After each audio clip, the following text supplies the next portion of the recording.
Oh yeah, this is happening. Alright, so, while y'all are funneling in, let's go ahead and go over today's mission briefing. We're basically just gonna go after everything. We're gonna get everything, because we've clearly done all the story stuff. I guess, well, memory stuff we'll probably save for last, because that's extremely restrictive, but for now it'll be... I just kind of want to get the rubber suit first, because that screenshot that we used for today's thumbnail was not on this file. So let's go get the rubber suit. Oh, are you serious? We're off to a fantastic start. Goodness. Hello, good morning to you, Victor. Top of the morning. Gonna have some fun playing the motorcycle game. Okay, I used ancient stuff last time. We might even get the Master Sword. Maybe. And then just sell all of our heart containers back. Actually, yeah, let's do that. Let's also try to aim for the Master Sword today. And then we'll just sell it back. Hey, Thug Plays, how you doing? Okay, yeah, most of the time I just use the Ancient Deer. Should be fine. And we're full. Cool. Apparently monster extract is the best way to do it. Apparently, it's the best way to, oh my goodness, I still have to get the controls of this. Okay, boy, we need towers, and lots of them. Oh, good. I'm glad to see that the school Wi-Fi is doing well. Also, Kiruse Nagisa, welcome back. Oh, man. It's nice to be playing this super relaxing game instead of playing the super farm quest that is Xenoblade Chronicles 2. It's not even the game itself that I find particularly farmy. What's going on over here? Man. This feels weird. Okay, 11.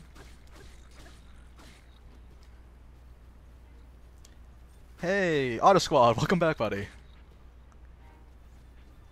Come on. This is so exciting. My goodness. Ah, man, I hate fighting Silvers without using Majora's Mask. Like, ever since I learned how to fighting Silvers with Majora's Mask, this game had got so much easier.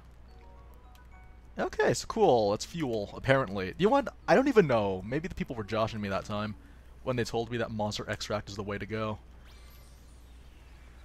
Not to say I don't trust anyone, but I don't trust anyone. Okay, so I want to get the rubber suits if I can. Also, hey Jojo. Okay, so arrows please. No! Oh, there's no reverse on this thing. Okay. I could get some arrows too while I'm at it. Oh, never mind, we bought them all. Right, because before we saved, that was like last Sunday we played, wasn't it? It felt like a lot happened since Sunday. It seriously felt like a lot happened since Sunday. We've gained like... I think we've gained 800 subscribers since our last stream, which is pretty cool. Not going to lie, it's been a roller coaster ride of channel growth for the last couple of days. It's really, really cool. Where... Actually, okay. Okay, because we beat the game on this file, so what we're going to do, we're mostly just going on a super chill shrine hunt, essentially. That's all this really is. It's, I know I didn't open this yet. Also, there's a bunch of shrines that we have to. Okay, do you know what? Since people are coming in right now, let's just go ahead and do all the shrines that we've already unlocked, and then we're going to start hunting for new ones. I think that's fair. I think that's absolutely fair. And the thing is, the nice thing about doing shrines is that people solve them differently, right? So I'm thinking that I get to show off the ways that I do the shrines, if they're shrines that I remember how to even do. It was crazy, like I didn't even watch Breath of the Wild streams at all. In fact, the only Breath of the Wild stream that I ever watched was with Victor. That was the only time I ever watched the stream of someone else, and even then, it was like remarkable how different the problem solving for one player varies from others. Some people do it so much better and so much more efficiently than me, which is crazy. But even if you just discuss it, that's kind of the thing about Breath of the Wild that sticks out in my mind, what's so memorable, and why it's gotten so many awards for Game of the Year 2017. Goodness, the competition was fierce too. Like, I say that a lot, but... Wait, can I? Ah, okay. Doesn't hurt until you try. I wanted to see if I could use the bike. Yeah, like, even, okay, like this shrine, for example, I actually remember having a super complex way of doing this, but then someone told me it's actually not that hard, you just have to do this. Okay. Anyways, how is everyone doing today? It is the 4th day of 2018, and we are not showing any signs of slowing down. Really? Okay, put him down. Seriously, bro? Okay, wait, so did we just like hold it down like this while I go up? Is that the case? Where'd it go? Oh. Okay, so this could be interesting. Oh, and then you jump. That's cool. Huh. Hang on, I have a better idea. I'm gonna do it differently from how I usually do it. Woo! Where am I going? Oh my goodness, the camera angle's so bad. Yeah, I'm just gonna use stasis. You know what? Oh man, I kind of want to just do a catapult thingy, but that camera angle is so bad. No, okay, wait, hang on. Can we do it impractical first? Oh, I hope this works. Here we go. Please, please, please, please, please, please, please. Oh my gosh. Okay, never mind. That was the most horrendous failure. Okay, you know what? Yeah, we'll just I'm gonna bring this. I'm gonna bring this with me though. Oh, that was awful. Also, Lucas Vincenats. Yeah, that's cool. I like when you get to see it, kind of keep track. Some people have been subscribed for such a long time, and other people, they're fairly new. And I have an appreciation for all of them. It's really, really nice, because, like, you know, we might not have the biggest pull out of, you know, the existence of the internet or anything like that. But, honestly, how do I do this part? The entire thing is just...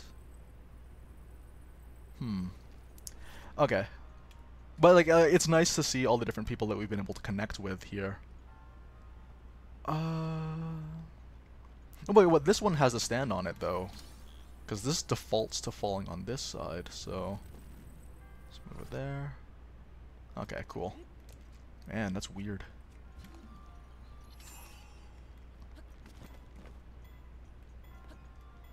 Cool. That's a really, really fun one. I was kind of hoping to do a catapult thing, but it just... I think it's because I angled the throw wrong with Magnesis before I stasised it, but whatever. What on earth? Oh. Yeah. Just ignore that. Hello, One-Winged Menace Productions. One-Winged Menace Productions, do you happen to make videos? Because that seems like a name that you would have for videos. I get a lot of people coming on these streams that are... Like, yeah, sure, they're self-promoting, and obviously, if you see that there is a group of people, then, like, you do feel compelled to promote, which I understand. I'm all for promotion, really, like, as long as it's, like, the streamer has consent, but it has to be, like, relevant content, you know?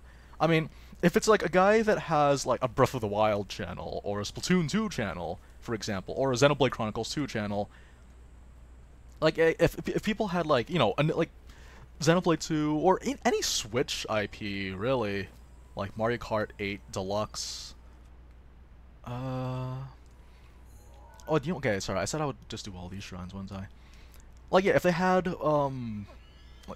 any Nintendo Switch exclusive IP, or port, I guess, in the case of Breath of the Wild and Mario Kart Deluxe, I'm all for that, but if it's like Overwatch or Minecraft or Roblox, then, like, that I would have to ask people to take that somewhere else.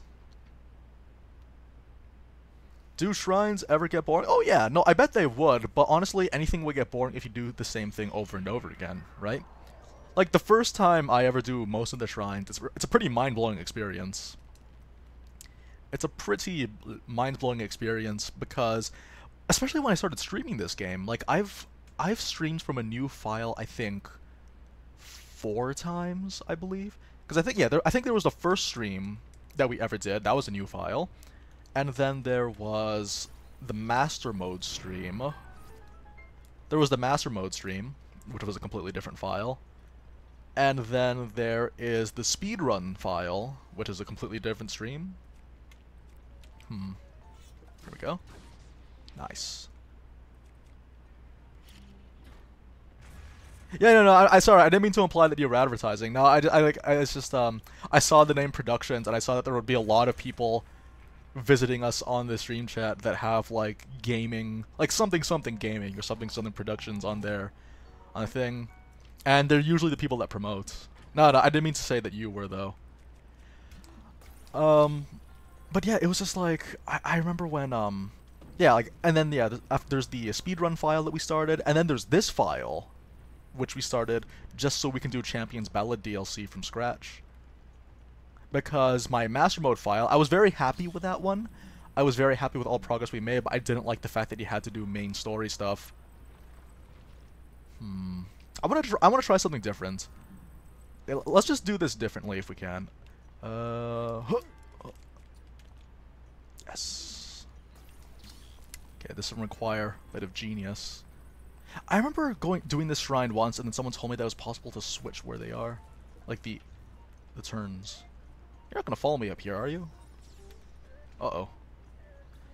Ugh, the Daleks have not mastered the stairs. Excuse me for a second. Yeah, I don't play with motion control, so this could be a little bit tricky. Ugh. Nope, it's not gonna work. Hey, Mew Lover, welcome back.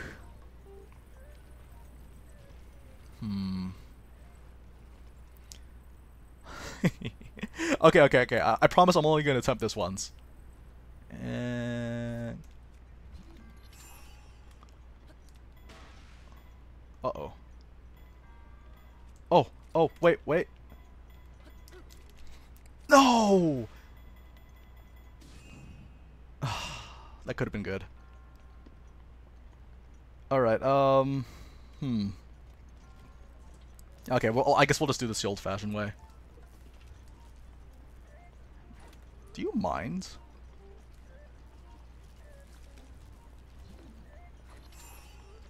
Oh no, wrong one.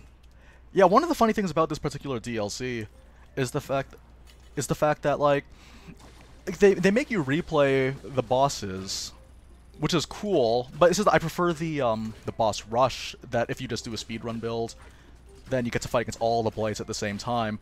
But the reason why they gave us the replay is partly because what if you missed it? What if you miss your photo opportunity? Also, Zelda Gamer, welcome to the stream. Okay, man. I was really hoping I'd be able to get the, oh. Would you look at that? I was really hoping that we'd be able to get the stasis platform. That would've been really fun. But that's okay. Next time. Like, even this particular puzzle, there's a bunch of, like, it's very simple. Like, there's nothing particularly challenging about this shrine. It's just that the way that you do it, the way that you handle it, is what makes the difference here. You're one of the towers. Yeah, towers can be a pain too, but actually, I think a tower would be a puzzle in and of itself. Towers are really interesting because everyone has their own way of climbing them, depending on how you think. Like my sister, when she does towers, what she doesn't even climb them. Which is funny, because I would have thought that because she played a lot of Assassin's Creed back in the day, she would have climbed all the towers. Oh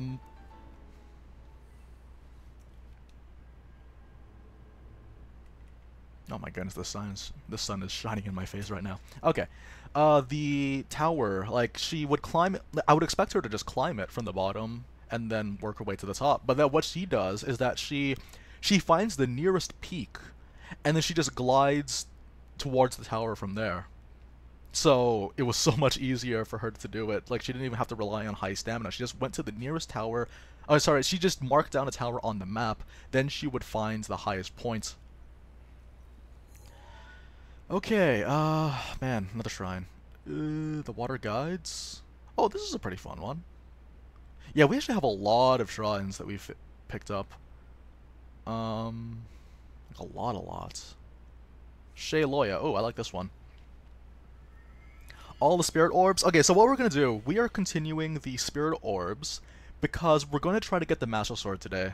It shouldn't be that hard. We only need 29 more orbs to get the Master Sword. The reason why I want to get the Master Sword is just because I want to be able to open up, what's it called, Trial of the Sword. Oh, okay, do you know what, Kevin Mahano, about IVs for Fire Emblem Heroes. Here's the thing, I'm a total noob at Fire Emblem Heroes. I started the game back in November, I believe. I started playing Fire Emblem Heroes back in November, but I never really got super into it. Like, I would occasionally look up, you know, like, Camilla build, for example, because, you know, huge Camilla fan. Also, oh, funny thing, I pulled, my first pull ever was Green Camilla, and then for the New Year's event, my first pull for the free pull for the New Year's event was Red Camilla, so I was like, yes! It's the red thread, man. You can't stop the red thread. Also, hello, Michelle. And Lucas, if you gotta go, that's fine, man. You have obligations, that is completely okay. Not a problem. I'll see you next time. Okay, we're gonna pick up our arrows. Okay, so this is also one where I watched Victor's stream. And I just told him that, yeah, you know, you can just, like, do this. But then the reason why he didn't know he could do this is because he didn't even realize there was a treasure chest here. What a lot of people do is that they stasis the ball, and then they shoot it a couple of times. I'm just like, yeah, just do this, man.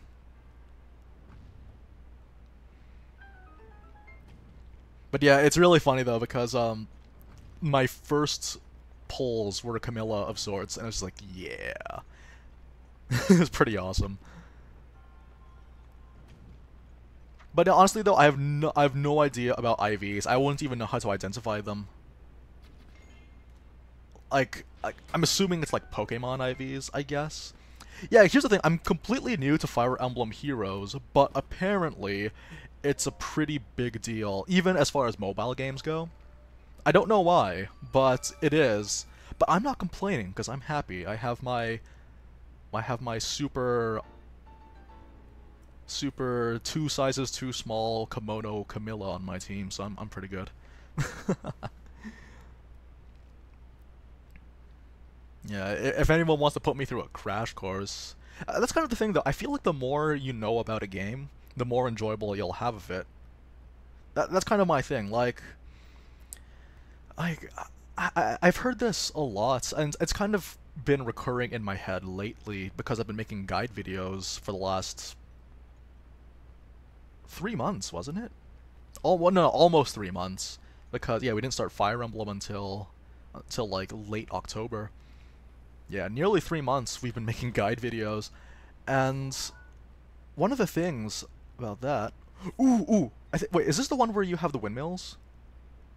Oh, I sincerely hope that this is like one of my favorite ones.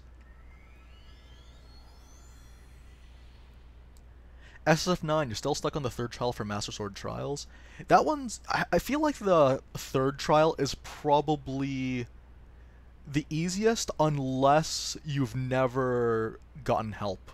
Because for me, it was actually really easy once I understood where the Ancient Arrows were located, but then, if you don't, though, it's really scary. But in my opinion, I feel like the first trials are the hardest ones. Oh, no, this is a different stage, isn't it? Okay, sorry, let's see. Okay, I'll go back to my guide video talking so I can talk to the chat right now. What other Fire Emblem characters do I like? I really like Ike. Like, I know it's cliche, but yeah, the thing about Ike, what really compels me for this particular character is the fact that... Oh boy. Oh no, wait, this is one of my first shrines, wasn't it? Yeah, it was. Cool. This one's easy. It's easy unless you don't know what you're doing, in which case it's really confusing. Okay, sorry, but yeah, the reason why I like Ike so much as a character is that he... Oh no. Is that he has, what's it called? He tackles issues, like, compared to most other characters that, you know, tackle very similar issues. I'm talking about racism, by the way. But he's the kind of protagonist that tackles racism in a way where it feels natural and it doesn't feel like they're saying, "Oh, by the way, you guys, racism, like, message that we're gonna shoehorn in to get views." No, for Ike, it was like, this is a part of my character. I don't, like, I'm not, what's it called? I'm not inclined to be discriminatory towards certain people, even though I would be, quote-unquote, part of the so-called superior race. That's kind of the thing, though, like, it's very... It's not even subtle. That's the nice thing about Japanese games, is that when it comes to imagery and themes and overall morals, they're not subtle at all about the things that they portray. They're very in-your-face about them, and Ike kind of embodies that. He's a very blunt man of few words, but when it is time for him to have rousing speeches, it's awesome. Oh, not to mention that, like, in that particular game, like, yeah, I think Zelgius was also a good example of something similar. Zelgius was such a cool character. General Zelgius from the same game. Let's see. I'm trying to think of like other characters that I like. Part of the reason why I enjoyed the Radiant series was also because they had references to King Arthur. Hang on. Well, not necessarily King Arthur, but like the Knights of the Round Table. Oh yes, we get to do this one. I love this one. Hey, Holly M, how you doing? Jojo, the first divine beast I've ever cleared was Vaumido. It was actually Vaumido. I remember it distinctly. I had, like, I think I had 80 bomb arrows and a savage Lionel bow. That was really fun. Nintendo Gamer 208, do I have Super Mario Odyssey? Yes, I do. Yes, I do. I played it quite a bit. The funny thing about Super Mario Odyssey is that I don't feel like I spent very much time playing that game, but I enjoyed what little hours I did spend with it. Hey, Furry Alex, long time no see. Maximiliano. Alright, I'll call you Max. Hey, Max. Oh, hi, Max. Oh, wait, no, that doesn't work. Okay. That's fine, we'll just let this break. This is a really fun puzzle. It's a very traditional puzzle, you know? Okay, so I know that these ones can be easily covered. I'm trying to look for the one that can only... Oh, okay, so that one over there, the second one on the third... Well, I guess second column from here, that one can only be hit by this one, so this is mandatory. This fan over here must be moved, because otherwise this one that's standing still will never ever be moved. This is a really... that's kind of the thing, though. So now we know that this is mandatory, so now it's a little bit easier to sort of think about where everything else goes. That's one less thing for us to worry about. That's usually how I go with my puzzles, is that I look for the immediate things. It's also a good way to do tests, when you're doing school tests. Like, kind of just do the things that you know you're going to get correct on, and then you'll have a little bit more confidence to do the rest, because your mind will be in the zone. Okay, yeah, okay, I'm gonna move this so that it's facing right. Can I find a golden Lionel after this? There are no such thing as golden Lionels. But just for you, we will fight against one. Oh, yeah, no. We usually end up doing that in these streams. What is my favorite type of chocolate? Ooh, Mew Lover, you know the correct questions to ask me. 99%. 99%, my friends. It's so good. It'll keep you awake for days, but it's great. Okay. Because, yeah, okay, that one's moving, so now we can just move the one all the way here to the left, right? Yeah, most of the time, I think you could get away with just winging this one, too. Like, if you're lucky, especially, you kind of just wing it, or unless you already have a mind for this kind of thing. For me, I'm kind of just taking the slow approach, because I feel like someone watching right now might have had trouble with this. Okay, here we go.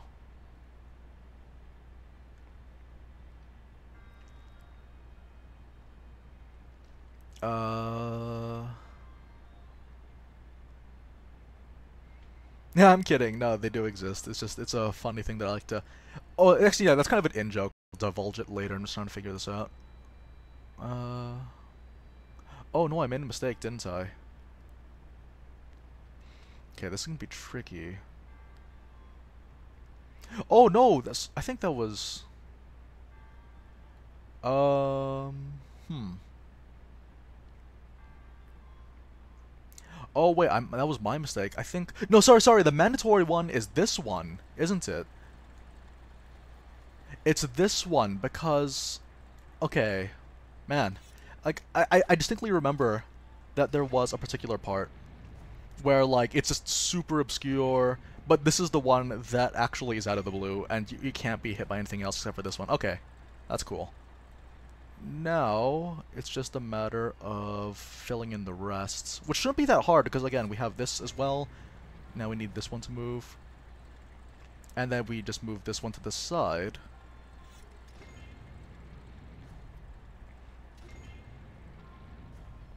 Okay, so... Nintendo Gamer, my favorite ice cream? Huh. So... Because with chocolate, it's like, hands down, 99%. Like, that's really easy for me to answer. But, actually, okay, hang on. Let's just go back up here. I'll show you guys the answers, give you guys a bit of a cheat sheet. At 26 minutes and 35, 6, 7, 45 seconds, let's just say. This is where the timestamp is for my... So, here's the answers. Yeah, cheaters. Y'all cheaters. Okay, favorite ice cream is really tough, though, because... Okay, so the thing about me and ice cream is that I never eat it unless it's offered to me as desserts in a restaurant. Not because I don't like not because I don't like ice cream, it's just that there aren't any parlors nearby, so I can't be like, yo, let's go to the parlor, meet up with my friends, and then we'll have a cone. We'll buy one ice cream and we'll share the cone. But the thing is, though, is that, like, man, that's a tough one, though. Like, but I think if I were to be given the choice, and because here's the thing, if you go to a restaurant, there's only like 2 flavors available. But if I had the choice, if not strawberry, then mint chocolate chip. Preferably both at the same time. 1 scoop of mint chocolate chip and 1 scoop of strawberry. In a waffle cone. Diabetes. Diabetes, baby. What's my favorite Zelda game? If not Breath of the Wild, it's Majora's Mask. Easily. Like, I really, really, really wish I could replay Majora's Mask. Where'd you go? I don't know. Dude, where did I go? Okay, where's next? In a sugary waffle cone. Don't leave home without it, kids. Yeah, we have so many shrines that we can get right now. It's great. So, hello everyone. How's everyone doing today? Feliz Navidad. Happy New Year. How did everyone spend New Year, by the way? Like, the last stream that we had was New Year's, and I know that most of you guys I only talk to when it is New Year's.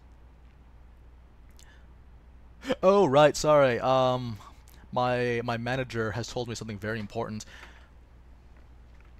What's it called? Like, we do have a Discord server, if you guys are interested.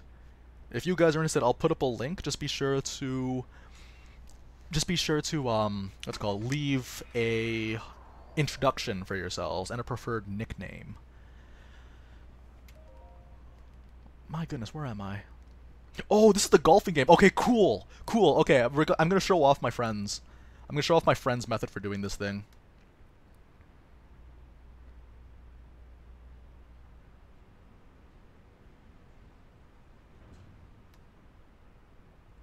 Okay. Oh, this is the golfing game. But yeah, hold on. I'll put up the Discord link after this. My secretary is being very particular with me right now. I thought it was something important, but I'm kidding. I'm kidding. We have fun. We have fun playing these Zelda games. I release you. Also, we need a better outfit is what we need. I love the Royal Guards outfit. It looks so good. So good. Yeah, I'll put up a link later if you guys are interested. Urbosa's New Groove. Yeah. I actually like Ursula. Like, sorry, we're gonna talk more and more about Xenoblade. Okay, let's see if we can do this. Uh-oh.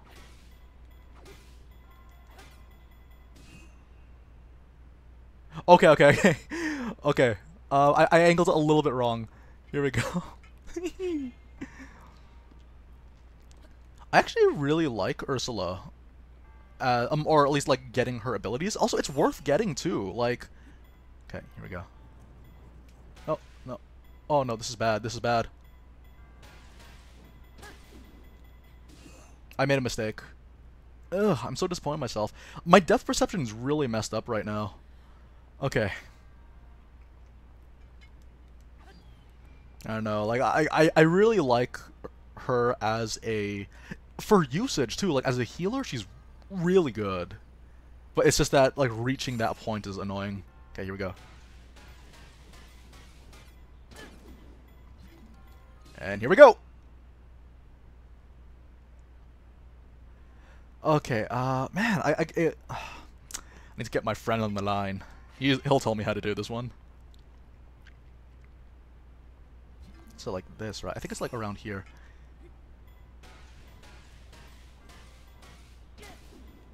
Really? Man.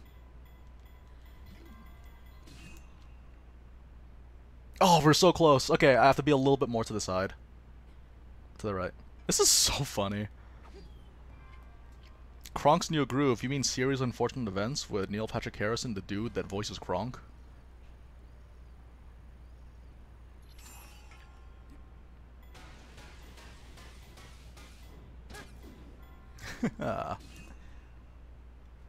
Oh. If not, then we'll just be really careful. I really like Ursula's quest. It speaks to me on a personal level. Personally, obviously not everyone's gonna feel the same way, but Ursula's story of like overcoming shyness, like it, you know, it's nice.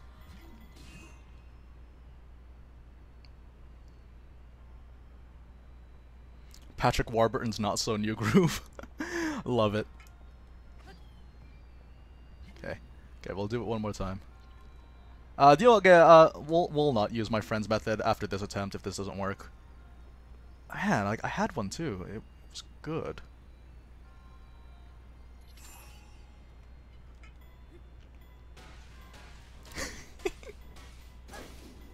Oh no. Okay. Oh no. No. I need.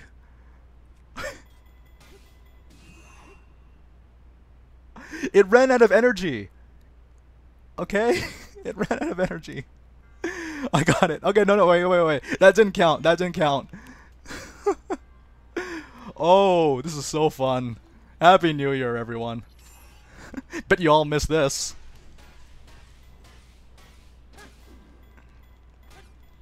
Okay. Just had a little bit more. Ah. Okay, we're just gonna do this the normal way then. Okay, we'll do it this way, I guess. Okay, because we only have one stamina wheel, so we actually can't go the entire way. So what's gonna happen is that if we max it out, there. Oh, I think it's because I missed the first one. Okay, this should be good. Nope, too strong. Okay, so it's just okay. Burn the stamina wheel then. Okay, man. I swear though, I had one, but I guess it's because he's not here. I think he was my good luck charm for that one. Here we go.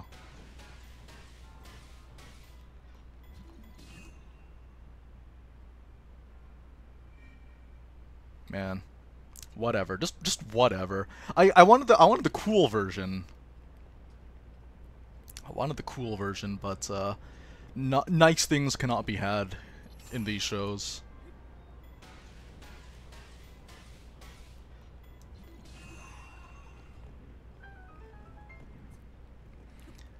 Alright. Oh yeah, isn't Series of Unfortunate Events coming out? Like the second season coming out soon? Man. For those of you guys that don't know, well, I feel like most of you guys should know, but if you don't, Series Unfortunate Events is a Netflix series based off of a beloved children's novel series. And one of my favorite ones, too. Like, it's very clever. It's a very clever novel series because it understands what it wants to be. It's essentially a satire, but it's also a drama. It's a drama that is a satire on the irresponsibility of grown-ups. I love it though. It was my favorite book series, or one of my favorite book series growing up. And I actually liked the movie adaptation, the one with Jim Carrey. Like, sure, it wasn't, it wasn't amazing, but I would watch it again. But the new one for Netflix is really good too. Really, it's really good. I recommend you guys, like, even if you don't have Netflix, read the books, man. They're good books. Actually, Lemony Snicket was one of my main inspirations for writing. Like, my main inspirations for writing are like, it's really funny you compare them. Like, there's C.S. Lewis and C.S. Lewis and J.R.R. Tolkien, and then Lemony Snicket. So two people that are well versed in the realm of fantasy, and then this dude that writes Serious Unfortunate Events. Okay.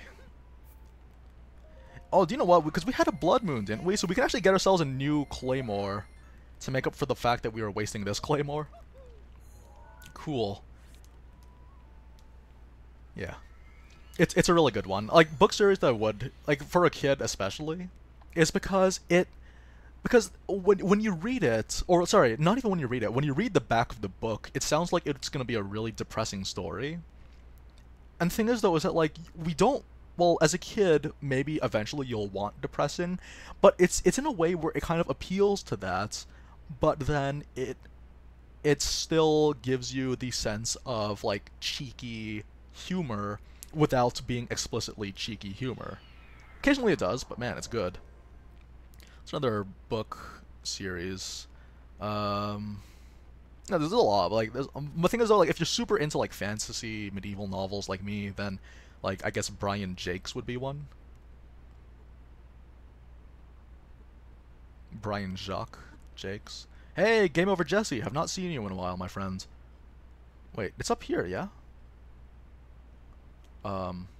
Hey, can I get a Royal Claymore? Man. Wait, is it because I did it... Oh, I think it's because I did this after the Blood Moon, didn't I? Goodness, sorry. I hate to waste everyone's time. Okay, we can go here. Oh, this is my favorite one, the drawing parabolas. Yes.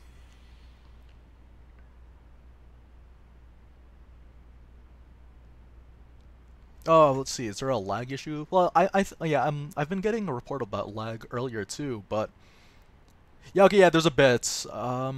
It's weird. Like, it just randomly fluctuates. Yeah, honestly though, it's just the thing that you have to wait out. I think it might be because other people are also using the internet here, but it should be able to settle. Yeah, no, yeah, if there are lag issues, the most I can really recommend is just lower the quality of the video, because it's just one of those things where you just have to wait it out. Thankfully, this isn't the most demanding game. Yeah, a tiny bit of a stutter, I can imagine. It's unfortunate, but that's yeah.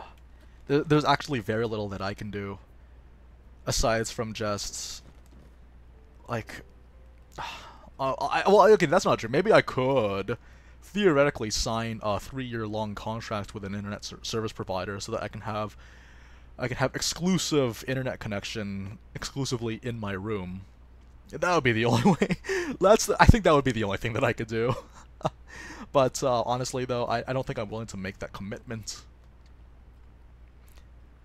Okay, sorry. Sorry, I've had questions being asked. My favorite weapon in the game, Royal Guard's Claymore, baby. Why did I press that button? It's a completely different button that I'm trying to press. Yeah, Royal Guard's Claymore. By far.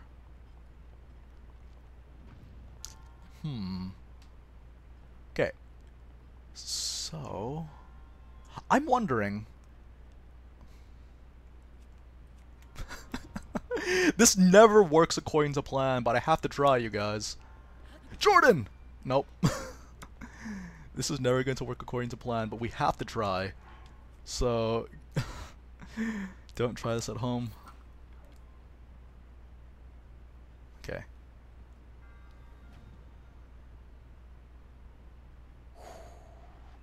He lines up his shot. No! Okay, the animation lag is different. That's okay.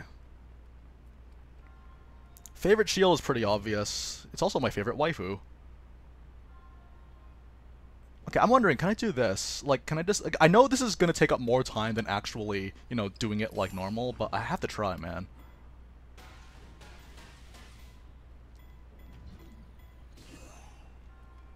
Oh, okay, it crashed into the wall. I was just slightly off by that one. Potlid-chan, can we have like can I commission an artist to sort of base her hair off of the color of Potlid, and then we create like some fit a sailor skirt on her if we can. Okay. Oh, you're kidding me with this. Okay, okay, one more. I promise. One more. I angled myself slightly to the right. Maybe my angle was spot on the first time. Okay.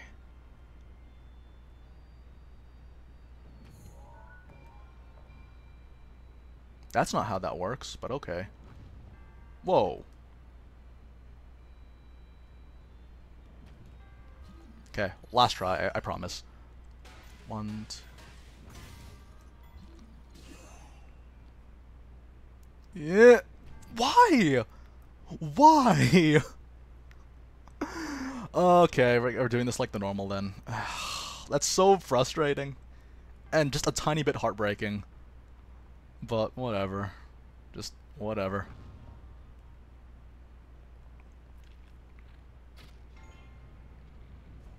Well, thank you. Favorite food in this game? I like, well, seared steaks.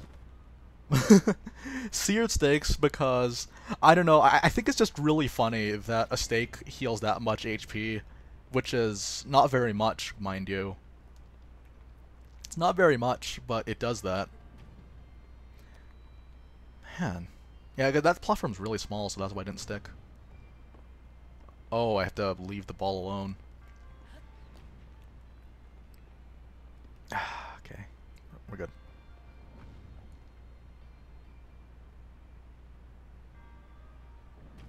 Cool. Okay, we should be okay. Should be okay.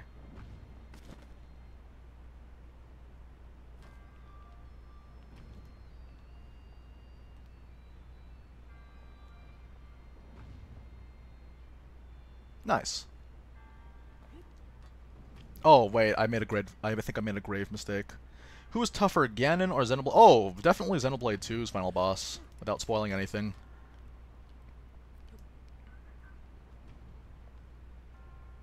Oh, man, I don't trust my aim in this very moment. Okay, cool. And parkour! Why? Potlid armor. Potlid-chan? You can just do that one.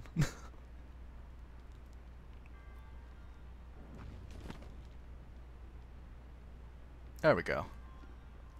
Man, that took... Yeah, this stage always takes way longer than it absolutely has to, but that's because there's a lot of experimentation. I think if I hit it 4 times, I think the ball would have been just enough to just reach the boxes, but not have enough momentum to bounce back.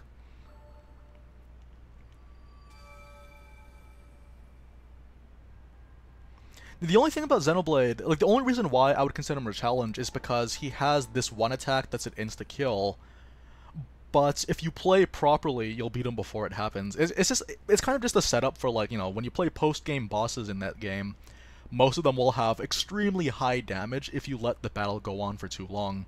That's all. But otherwise, though, like, here's the thing, though. The reason why is because Ganon isn't that difficult at all. the only time I would consider Ganon or Calamity Ganon difficult is if you're playing the speedrun setup on Master Mode, because then that's when it becomes a bit of an RNG thing. Because if you don't do enough damage to Ganon in time, he will just chicken out and then heal everything back. But if you're fully equipped with good stuff, and you're still running the speedrunners sort of thing, like,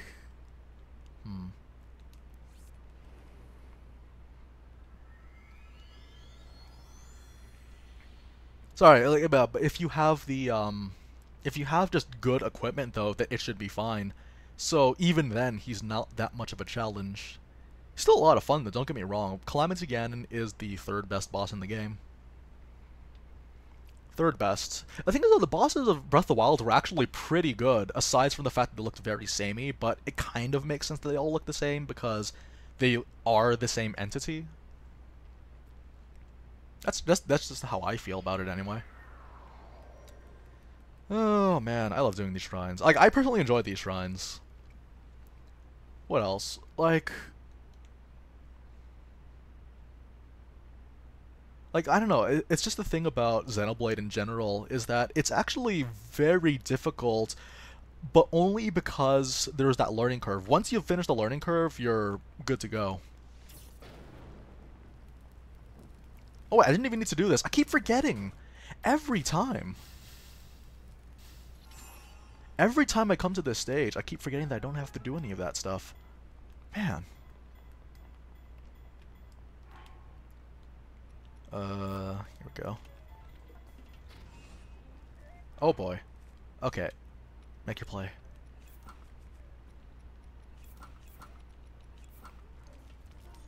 Well, I'll go after the Thunder Helm. It's funny, I've never gotten the Thunder Helm in my life, not even on my main file.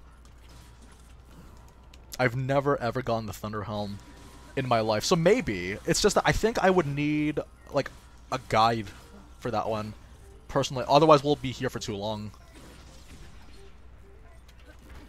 Like, otherwise we will be here for way too long. Also, fuel, yay. Oh, do you know what? Part of the reason why I want to get the Master Sword is because I want to be able to farm Guardians.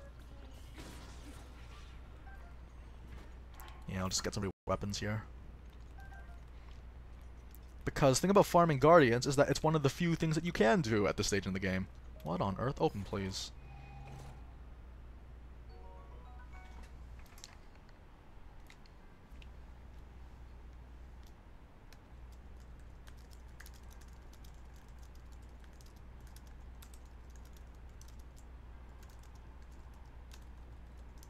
Hang on a second.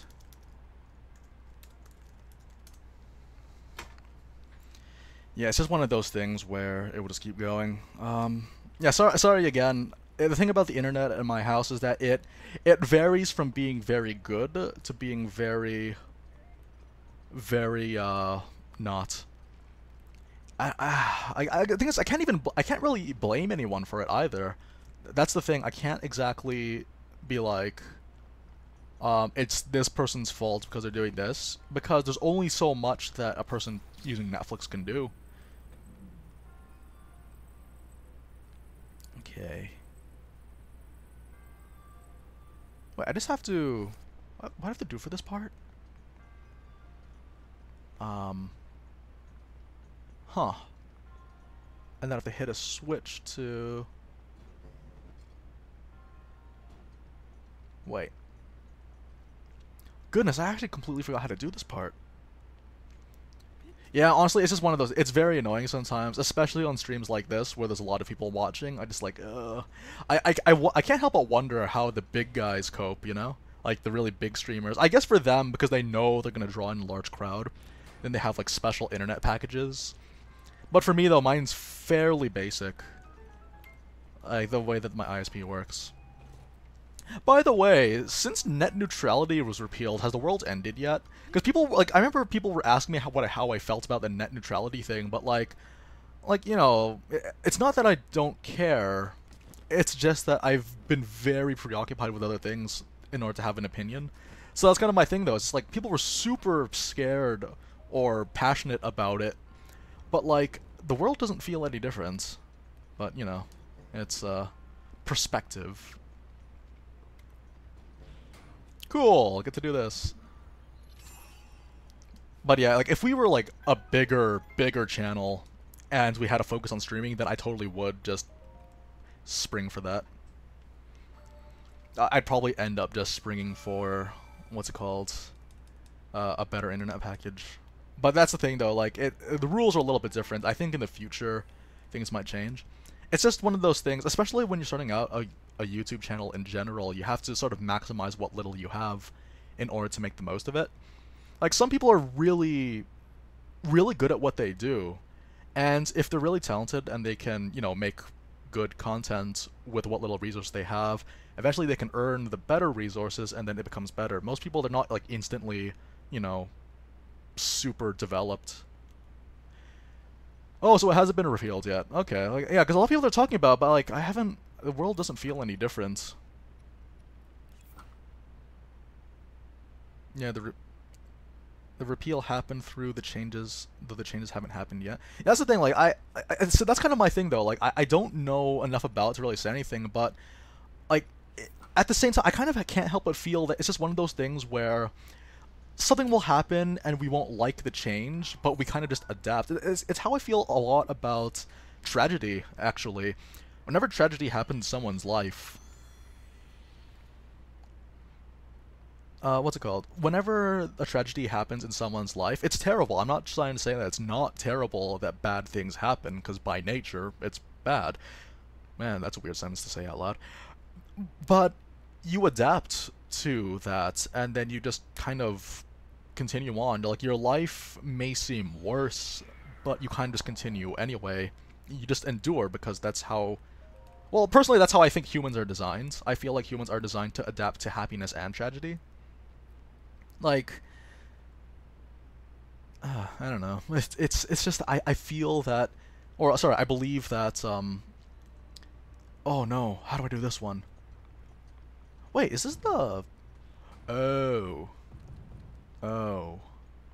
joy. Okay, cool. I guess we'll do this then. Woo! This is fun. Oh, this could be bad. No, I refuse. Okay, we're stasising this. Because yeah, most people, they just adapt to change, that's all. Like, that's how people were built. Same thing goes for happiness too. Like, a lot of times we spend our time pursuing happiness through one means or another, whether it's through doctrine or money or well, I don't know, what other things make people happy, or through relationships, but eventually you're going to just adapt to that as well. It's just another normal thing, and that just comes down to you as a person to be content with what you have. But yeah. Well, anyways, that's all I could say, though, because I remember a lot of people were talking about net neutrality, and again, it's just I've been so wrapped up in other things, not to mention that it's mostly just for the US.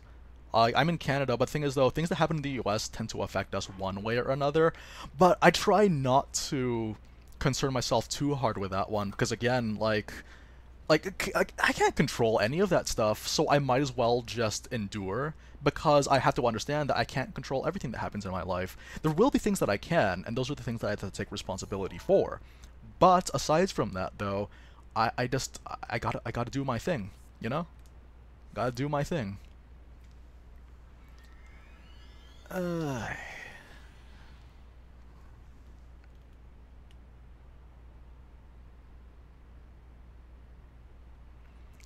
okay, we have 18 shrines to go. We need 22.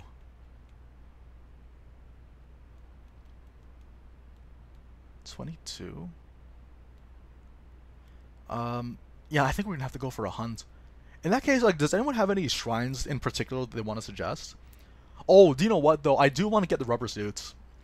I actually really do want to get the, at least the jackets. But I actually, I want to get all of the pieces of the rubber suit, though. That's kind of my problem. I think the rubber suit is one of my favorite suits in the entire game. That and roller guards look really, really good. Like, the rubber hat is probably my favorite hat in this game. Cause, like, yeah, it looks really weird. It looks like a fish head. Yeah, sure. But, like, It also kind of reminds me, it's very reminiscent of the guards from Majora's Mask, and, Ocarina of Time, by extension. By origin. Okay, how do I do this? Cool, okay, we got that. Oh, I remember distinctly having issues with this one. I still have to finish Fist of the North Star. Like, people have a lot of memes about that one, but I really want to get into that one because that was one of the big inspirations for JoJo's Bizarre Adventure, which is my favorite manga of all time. Here we go. Oh, I'm so smart. Okay, here we go. If you meet Paya for the first time while not wearing a shirt, oh yeah, good things happen, doesn't it? Yeah, that's the thing. Thunderhelm does everything that the rubber armor does. That's kind of the thing too. Like, that's what makes the DLC so easy for some people. Because if they have the Thunderhelm, woo! Oh, come on! No, no! Oh, that is unfortunate, my friends. That is really unfortunate. Okay, let's do it again. Oh no, we have to do another stasis puzzle, don't we? Okay. My favorite part of JoJo, in order, my favorite parts are part 6, 5, 7. 6, 5, 7. Okay, hang on. I'll continue that one later. But yeah, my top 3 are 6, 5, 7. Let's do this. Oh boy. Can I get it? Yes! Like, part of the reason why I think it's funny because think about 6. I hate how 6 begins. It's really boring when it starts out, but when it reaches like the second half, though, it's the best, in my opinion. Here we go. Here we go. And gotcha. Hit it with something. Hit it with this. Oh no. Woo! Okay, that's pretty good. We're basically safe. Well, then again, I don't know, this is me we're talking about. I'll find a way to mess this up. I'm like the little engine that could when it comes to messing up Zelda games. Not the character. Never mess up the character. Otherwise, face my wrath. Cool. Sorry, okay, sorry. Part 6, part 5, part 7, and part 3. Then part 8, then part 4, 2, 1.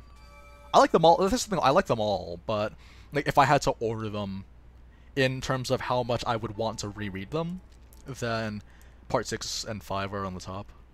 6 and 5, I think it's because it was at that point where Araki really started to be super serious about his art. It's good. Use 2 swords at once. Oh yeah, do some nice SAO.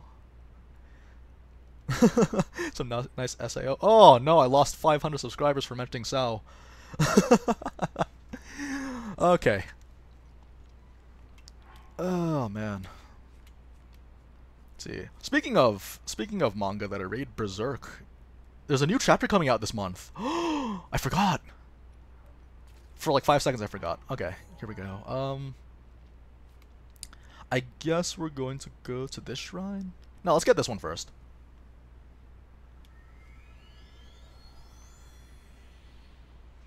Thing is, though, I haven't read the light novels. I've just seen the anime, but like, I can understand why people dislike the anime.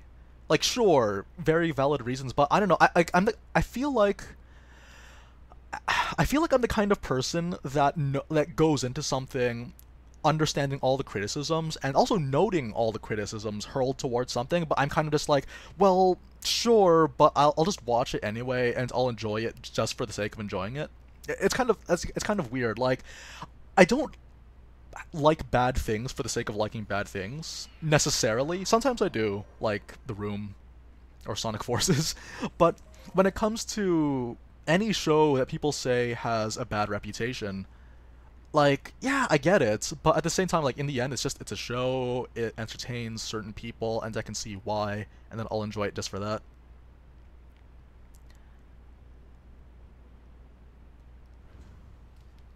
That's kind of my thing though. It's just like, yeah, well, it's there. Oh no, I hate this shrine. Fine. Hate this. This shrine sucks. Okay, fine. This is the only shrine that I will go on record and say that I don't like. Because it completely flies in the face of what Breath of the Wild is all about. This shrine. Here we go. Cause Breath of the Wild is intuitive. You know? Also, what am I supposed to do? Cool. Yeah, cause like, okay, Breath of the Wild is supposed to be super intuitive, and you learn things on your own, and at your own speed. This is just like, yeah, great. Like,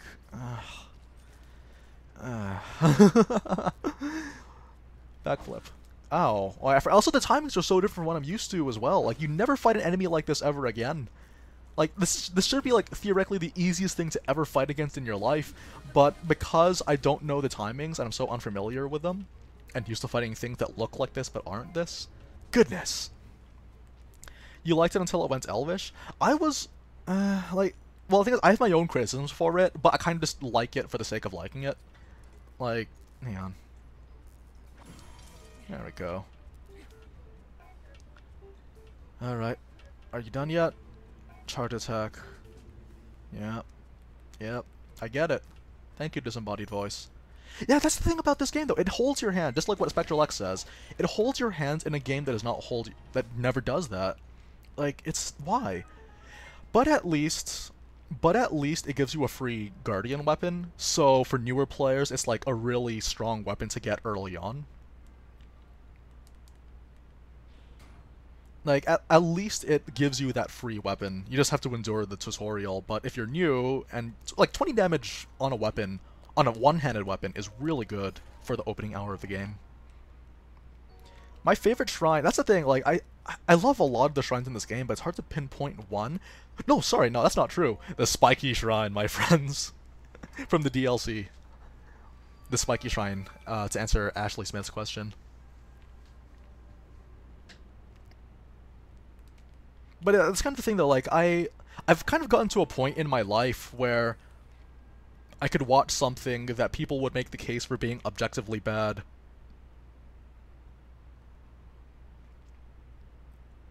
Yeah, sorry, they would make the case for like, it being objectively bad, and I would agree with them, but at the same time, it's like, you know what, I kind of don't care. I'm just gonna spend the next couple of hours watching this, and then enjoying it for what it is. Granted, though, you know, things could be better, but that's kind of, I guess... it's because I'm the kind of person that likes watching anything, not even necessarily things that are bad, but anything, and then I'll kind of find the parts that I don't like, and then that's in my arsenal of creative things to do, where it would be like, I didn't like what this did, so whenever I'm going to write a story, I'm going to write it in such a way where it works more effectively. I remember when I watched... because here's the thing, like, yeah, I guess we're going to kind of run my reputation further down into the ground. I love the Transformers movies by Michael Bay. I love those movies. They're terrible movies, but I love them. Not because they're any way deep, or not even necessarily because they're, like, that they're particularly enjoyable movies to watch. It's that they have their moments that, like, that I would come back for. But the thing is, though, what I really enjoy about those movies is the fact that when I leave the theater, I think to myself, okay, there are a lot of parts about this movie that I did not like, but if I were the writer in the scenario, what would I have done different? And then I just take out a pen and paper and think, okay, so for this part, I would have loved it if this character spent more screen time killing things and blowing things up instead of talking about how much he needs a girlfriend. Boom! Like, that's kind of the thing, though, like... no, I don't even like them from a so bad they're good perspective either. Like, because there are parts that I enjoy. Like, there are parts that I genuinely enjoy about those movies. Like, I like the... like, anything to do with, like, Optimus Prime and his sort of, like, hinting towards his backstory, his lore, and the theme of honor and such. Like, that stuff really appeals to me.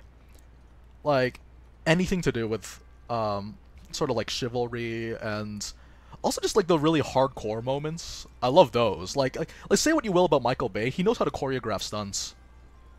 Here we go. Yes. What? No. No. No. How? Okay. Cool. I thought I had it. Come on. It's really funny, the equivalent, the DLC equivalent to this one is even more complicated. We did it last time. Oh, sorry, not last time. We did it last Saturday. But yeah, like things like honor, for example, themes of... Like, that's kind of the thing, like, any themes of honor or like, dignity in the face of adversity. Like those are things that the Transformers movies aren't about, but they occasionally touch onto them.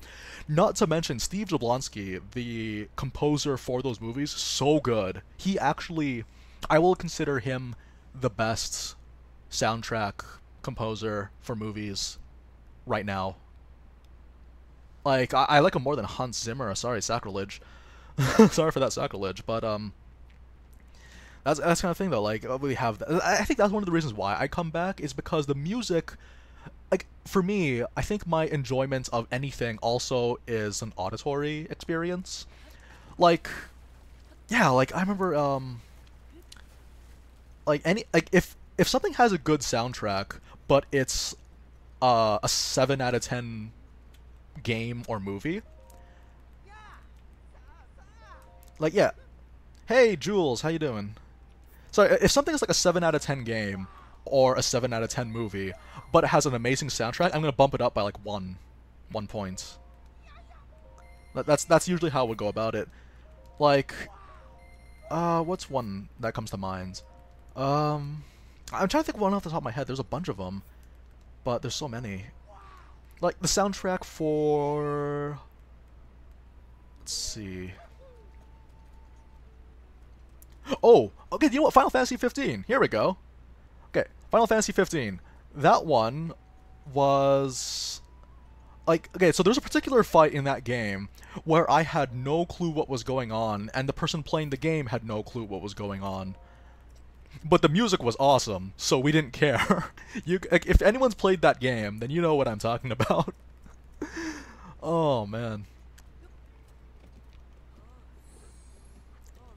Well, like, is it better than a Harry Potter? Okay, so... my opinion of Harry Potter is very... I guess... sharp? Is the word that we're looking for? Ooh, we get to do this one. Because the thing about, well...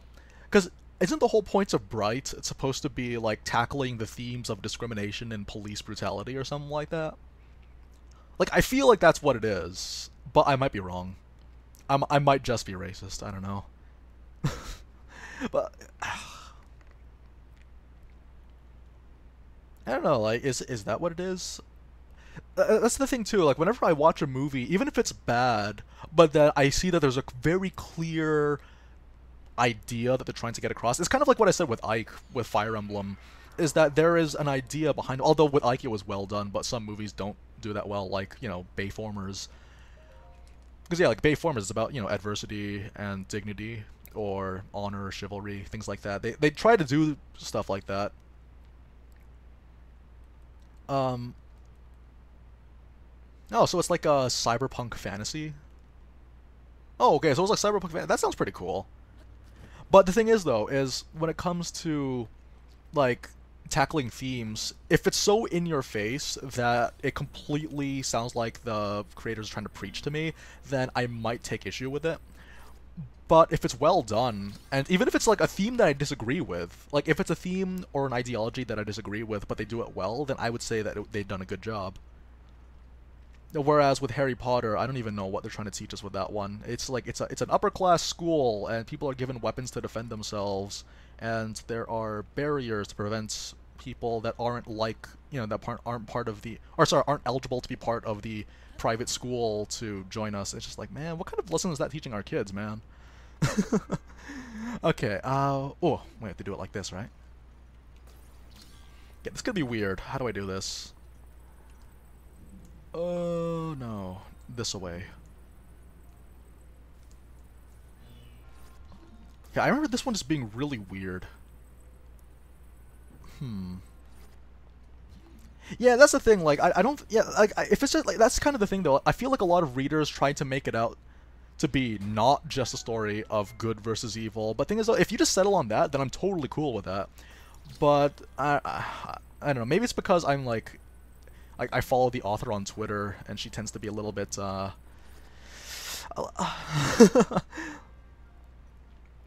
Oh yeah, honestly, there needs to be more. Oh, what? Okay, here's the thing that bothers me about Harry Potter. In America, they made it less British-y. Why would they do that? Like, the British version of those books was very British-y, which makes sense because it takes place in London, right? But why in the American version would they take that away? That is inherent to the story. Like, what? Like, why? I'm sorry, I didn't mean to go too much on the Harry Potter rant. But man. Like, I don't get it though. Why would they do that? Like, the whole point is English, yeah? But then the American version, like, why would they Americanize that, man? Okay, let's see how this goes. Oh boy, okay.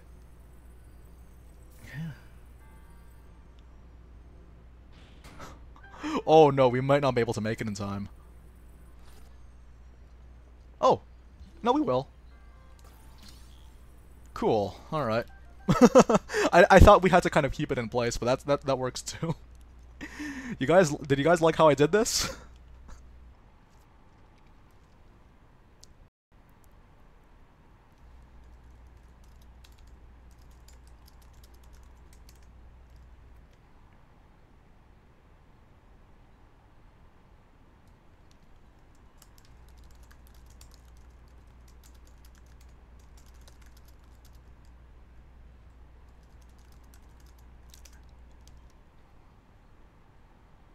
I didn't know robots could lie. You kidding me? Okay, sorry, but yeah, I don't know. That's just kind of my little rant about, like, because the reason why I personally would read these books is to get a feel for a different culture. Like, I don't know, I would want to experience a different culture. Like, that's why we read books, because we want something not our lives. That's why people like anime. Like, heck, that's why people like SAO. Like, it's not, you know, it's because it gives them the idea of a different world that they can escape to, you know? That's why it appeals to a lot of the younger demographic, because they feel like they're not connecting with this world. Okay, what was the last thing I was talking about? Okay, I think we're good. I think we're in good shape, unless it decides to just drop down. What was the last thing I was talking about? Before I cut out. Escapism was the last thing? Okay, cool. But that's kind of the thing, though. Like, people, like, the reason why it appeals to a lot of people is because, like, they want to be in a world where they're stronger than they are in this world, and it kind of does do a lot of that stuff. So that's the thing about Harry Potter, is the fact that, like, that's the reason why it appeals to a lot of kids. Is because, like, it was mentioned earlier in the chat, sorry, I didn't, I didn't... what's it called? I didn't mention you early on, but one of the things about Hogwarts is that it was supposed to be like, there's a place where you feel like you're a freak, you feel like you're out of touch, you feel like you're not accepted, but congratulations, now there is a place where you can go where, like, there are people that are just like you. You're actually not as crazy as the world makes you out to seem. So yeah, okay. Oh, this is the bane of my existence, is what this is. This is the Thunderblight Ganon of shrines. This is, like, actually, this is one of the first shrines we've ever done here on the stream. This is exciting. How do I do this?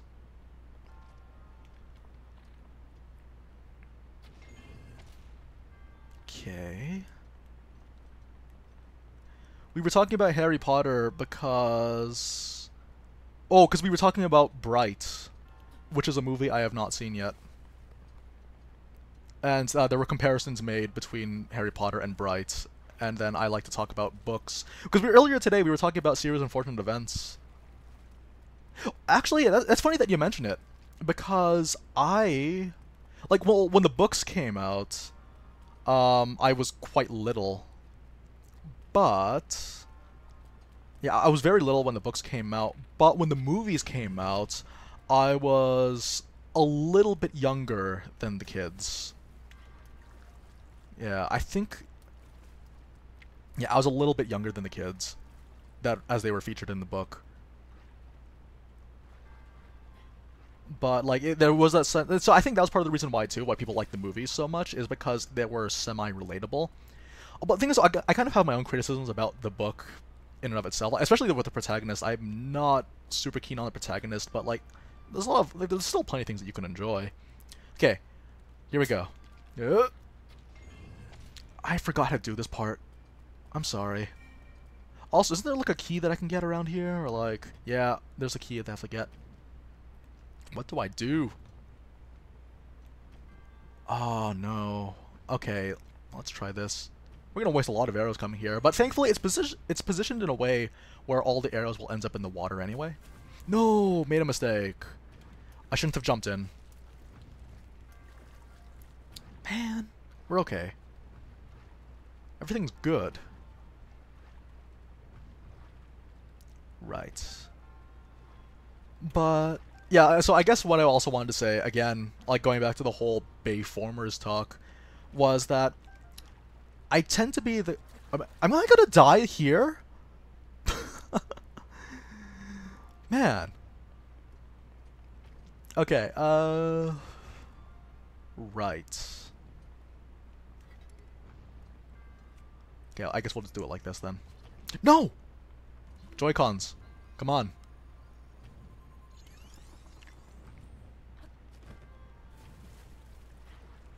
Okay. It's just like I like to watch things, and if there's things that I'm dissatisfied with, I would think, okay, so if I was the writer, what would I do? It's actually really funny because okay, so my sibling records. She has a PVR, so she records episodes of shows that we watch. And the thing is, though, like you know, there's a bit of a time slot that it would record, based on a schedule. So we would end up catching the ending or beginning of another show, and then there will be times where I watch the show, and I'm like, how does this show have 5 seasons? You know, or how does this show have as many seasons as they do? Like, it's not a good show. There's nothing funny about this. It has a laugh track for some reason. I was so disturbed, I guess, by the video, but then I began to realize that, like, for some of the people on that show, when you like in a sitcom, especially in a sitcom, here we go. Oh, okay. Let's do this again. In a sitcom, there will be multiple writers. It's just that there will be the lead writer, and that kind of just runs like kind of the main show here. The lead writer. The lead writer. But the problem is, though, is like some of the writers though would be very talented. It's just they don't have enough sway. But because they're so talented, this also might end up being their big break for them, or they would consider this, so they have to start from somewhere. So even if it's like a very terrible show, there will be still good, talented people in there. It's just that they won't be fully represented, because this is the stepping stone for them. So that's kind of how I like to go about when it comes to movies with bad writing, or movies with bad anything, really, is that it's always a team effort. It's especially if they're big budget. There's a lot of people, it's just that the director has the final say, or the showrunner has the final say. Lego Harry Potter games. Yeah, I think it's because like, I guess it might be because, like, I don't know. What do I think about Stranger Things? I've actually never watched Stranger Things. I remember once people got into a discussion that quickly devolved into an argument about Stranger Things when I was in college. Okay, where are we going next? Wago Kata. Wago Kata! I don't know.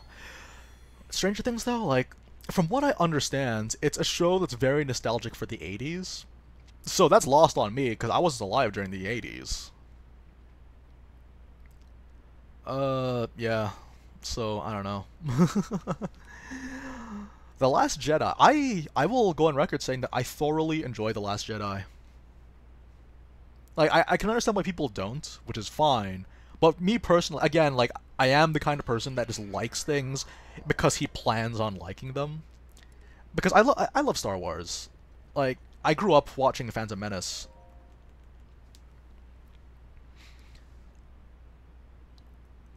Like I grew up watching The Phantom Menace as my favorite movie until Lord of the Rings came out, and then that was my favorite movie. Or sorry, a series of movies. Oh, I remember this shrine. This will be fun. Whee! Wait. Woo! Okay, let's go for another round. Let's go for another round, shall we? Woo! Oh, come on. Okay, can we get one more? One more. Wait, overextends and woo! Oh, I couldn't see it sail. That's the thing. People hated the Phantom Menace, and I can see again. Like I can see why, but man, like at the age that I was at when I first saw it, those were like some of the only movies that were available. Actually, that's what I could say about all the prequels, really. Like I actually don't understand most of the hate for the prequels. I can understand criticizing the prequels. I could totally understand criticizing the prequels, because, you know, you can criticize anything these days, no problem, whatever. But, like, the blind hatred, though, like, man. I think part of the reason why I liked Last Jedi so much is that it was a complete departure from Force Awakens. Force Awakens, it didn't know how to be its own thing. Whereas Last Jedi was completely on its own, and I liked it. Like, oh man. Like, I won't talk too much about it because I don't want to spoil. Like, I don't want to spoil anything, so I won't talk too much about it. But I just want to say that the characterization, or the development of one of the characters, is some of the very best I've seen in a movie.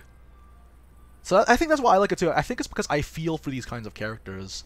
And that might be the main reason why I enjoyed the movie so much. Maul was awesome. Didn't they bring back Maul for Clone Wars? Or was it Rebels?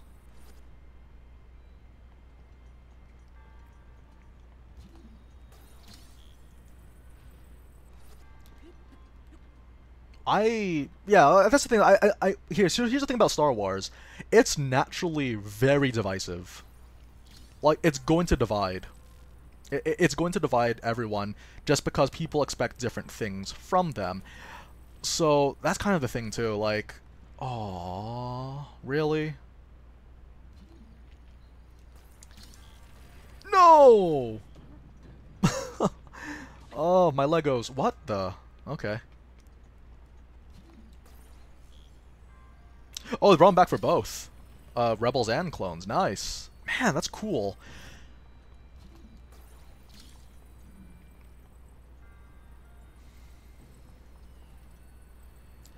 Like, yeah, that's the thing. I really liked the direction they took one of the characters as well. Like, a lot of people hated this one, but I loved it. I was actually over the moon for this particular character, the one that was being mentioned, the direction they took that character in. I don't want to mention the name because I know that there are people watching the archives right now, and maybe they haven't seen Star Wars yet, so...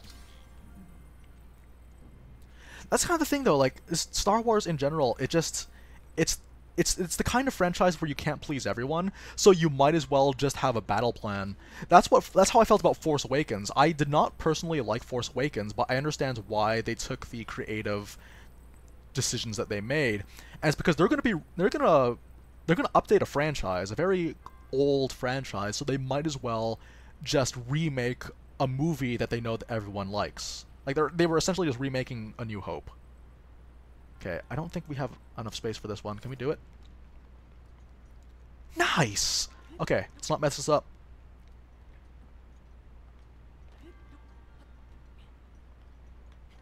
Oh, that's cool.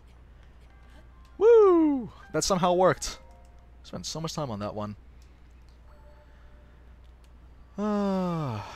I really like what they did with that character, the one that you guys are mentioning right now. I personally enjoyed what they did with that guy. Because, yeah, but the thing though, because like they completely took it in a new direction. It wasn't what anyone expected, and I think that's why people got angry, is because their fan theories were destroyed by the movie. But I'm just like it's cool that you had a fan theory, but when the creator, it's kind of like how every fan base turns. Like every fan base is going to have that time where they really enjoy what they like they really enjoy this new thing, and then they will have expectations, but then those expectations will end up becoming demands, and those demands will try to control what the creative work is, which is why they end up destroying the thing that they originally loved. This is going to be said for any fan base, not just Star Wars. It's just that Star Wars is like the most popular form of this kind of attitude.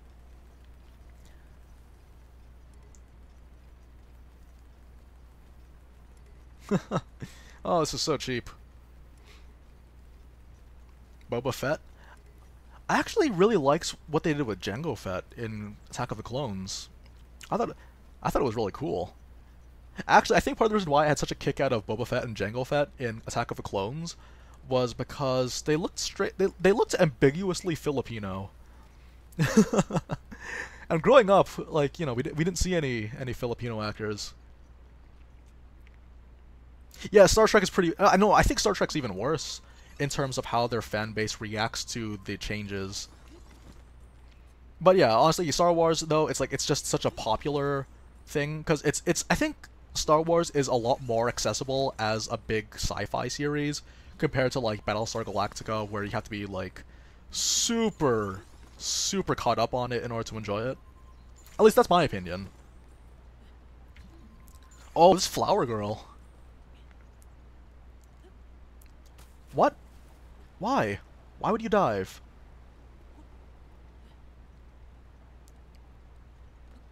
Also, Ewan McGregor as Obi-Wan was awesome. Like, I think he was... No, here's the thing about prequels. I feel like the prequels would have been better if Obi-Wan was the main character. He should have been the main character. No, not to mention... Okay, fine. Last Star Wars thing, I promise. Last Star Wars thing. The reason why I enjoy the prequel so much is because I read the Jedi Apprentice novels. Yeah. That's the last thing I'll say. Jedi Apprentice. Awesome novels. Good for kids, good for adults. Okay, so this is... Oh, how do I do this one? Oh. Oh, right. Okay. This one's... This is like one of the ones where they were kind of designed to be one of the first shrines you ever did. Yeah, that's the funny thing. Actually, I completely by accident... I completely by accident stepped on her flowers too many times because it was raining. It was raining and I didn't have Rivali's Gale. Okay, we could... You know, I'll just bomb it. Nice! See, kids, you can solve all your problems if you explode them. What I learned is that firearms solve all our problems.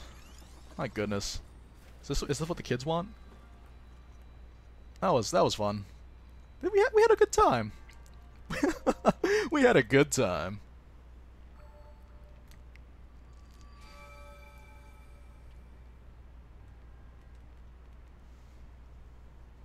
Actually, most of the time whenever I do stream, like I try to talk about the game from time to time. It's just that, well, sometimes it's just completely demonstrative, you know? Like, where I would just play, and I wouldn't really explain it too much. Because remember, if you guys logged in earlier and you saw my windmill puzzle thing, I actually did completely go all out with a whole... Okay, so you see, when you do a puzzle, you have to look for the things that you know are mandatory pieces to move, compared to the ones where you can kind of leave that up to interpretation.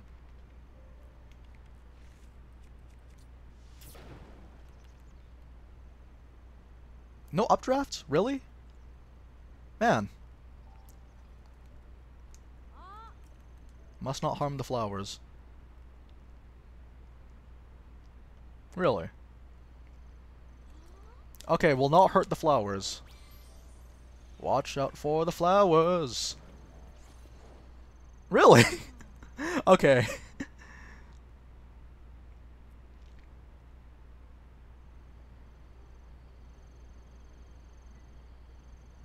Okay, here we go. Okay, what's the next round on our list? I think we... Oh, no, we have to get this one. What is this one? But yeah, a lot of times, though, whenever I do a stream, I try to make it a point to be more interactive with the chat. Just because, like... I don't know, most of the time, like, personally, whenever I'm in a stream, I feel kind of drowned out. It's... Like, I can understand why. Like, if you're a big streamer, then you kind of feel like you're part of the community, and you're just like, oh, wow, look at all this flood. But then, at the same time, it's just like, might as well just talk to the people that are here, regardless of whether or not it's relevant to the... Regardless of whether or not it's relevant to the game. Although, I try to keep it relevant, don't get me wrong. It's just that I really love the Star Wars. Man. It's actually really funny because I was talking to someone else. I don't know if he's here right now. Well, I'll just be very cautious with naming him. Oh, this is where you can get the edge of duality, by the way. Nice. Is that, like, I remember when we were talking about how, like, there would be times where I don't interact very much with the chat. But part of the reason why, too, is because especially if it's a game that I play for the first time, it's very difficult to do that. Whoa. Okay, that was scary. Why would you move like that? They see, that was really weird. Okay, we're okay. Really? You're still moving. You've been moving forever, my friend. Okay, it's fine. Super relaxed, enjoying ourselves. We're good.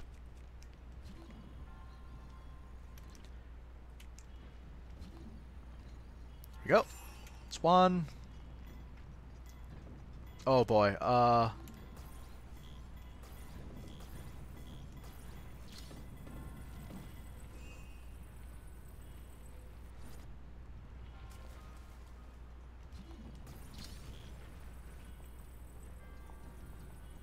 Such a bad feeling about this. Okay, gotcha. Oh. Okay, Oh, it's gonna be one of these ones. Should be okay. Come on, come on. Move. Move those feet. Really? Okay, switch. Ow. Come on. Oh, okay, the angle is really awkward here.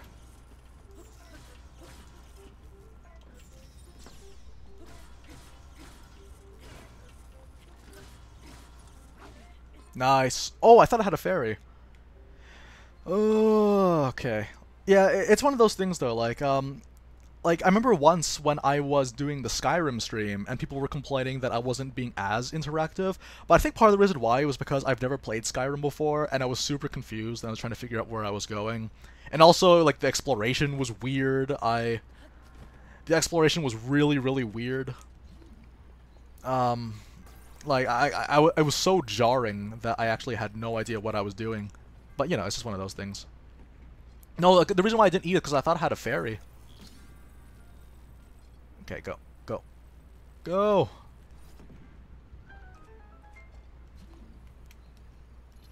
Okay, so here's my thing about that thing, that thing about Jake Paul. Like, I don't even know. Here's the thing, I am not familiar at all with Jake Paul. Like, a lot of people mention him. A lot of people mention his brother. I'm assuming it's his brother. A lot of people talk about that. But honestly, like, I can just say from, like, purely from an ethical standpoint, like, I'm pretty sure it shouldn't be that much of a topic to talk about because there is an objective truth to what could be done. Have I played Elder Scrolls 4 Oblivion? Yes. A lot. Oh, wait, no, I made a mistake. No, burn. No. Okay, we're fine. There we go. Actually, no, let's do this. No, wait, no, 40. No. Yeah. So many decisions can be made right now. Let's burn this. Oh, would you look at that? He's alive. Good for him. Nice. Thank you, ball. Ow. Okay. Plan. Uh... Hmm. Oh, we'll be okay. No! Whoops!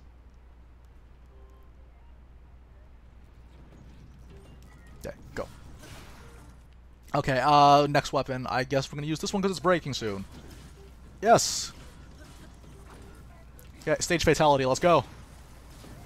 No! No, don't glitch out of the way. No! Go! Yes! I did it! Oh, I need that on a replay, please. Okay, okay. That's enough having fun. Vala Vulpix, how are you doing? I need it framed!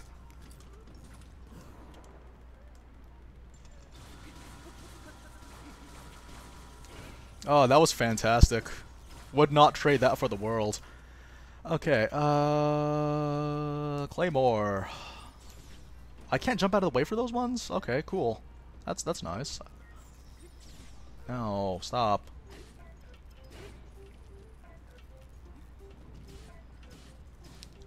Wait, I'll continue what I was saying earlier, but first... No, really? Cool. Ah, the angle was wrong. Okay, we're good.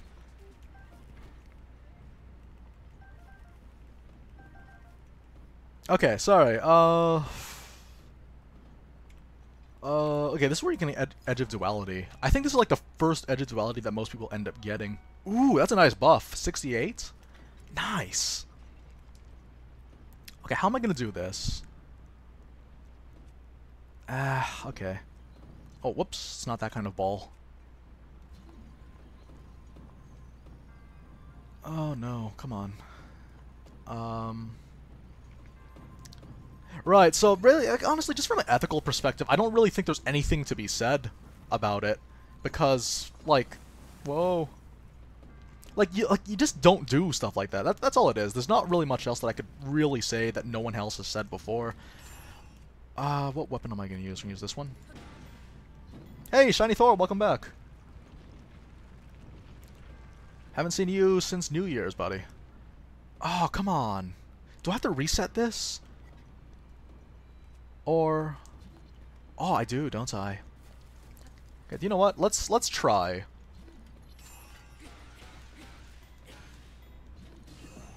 Nice. Got it. That was weird.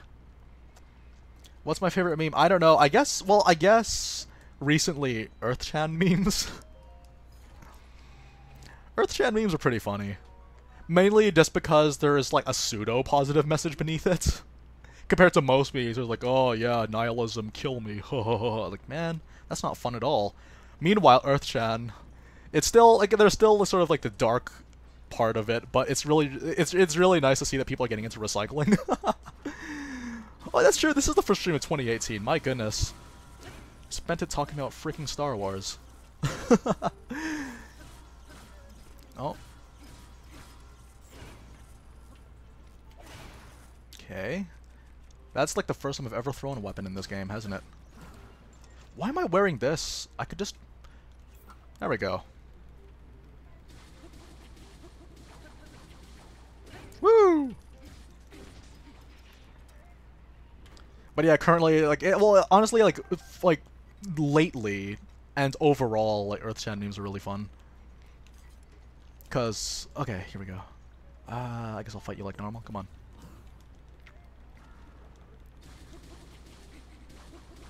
My goodness, like, it's really funny to look back on this game, like, at this shrine, like, hours later. Like, sorry, not hours later, like, months later.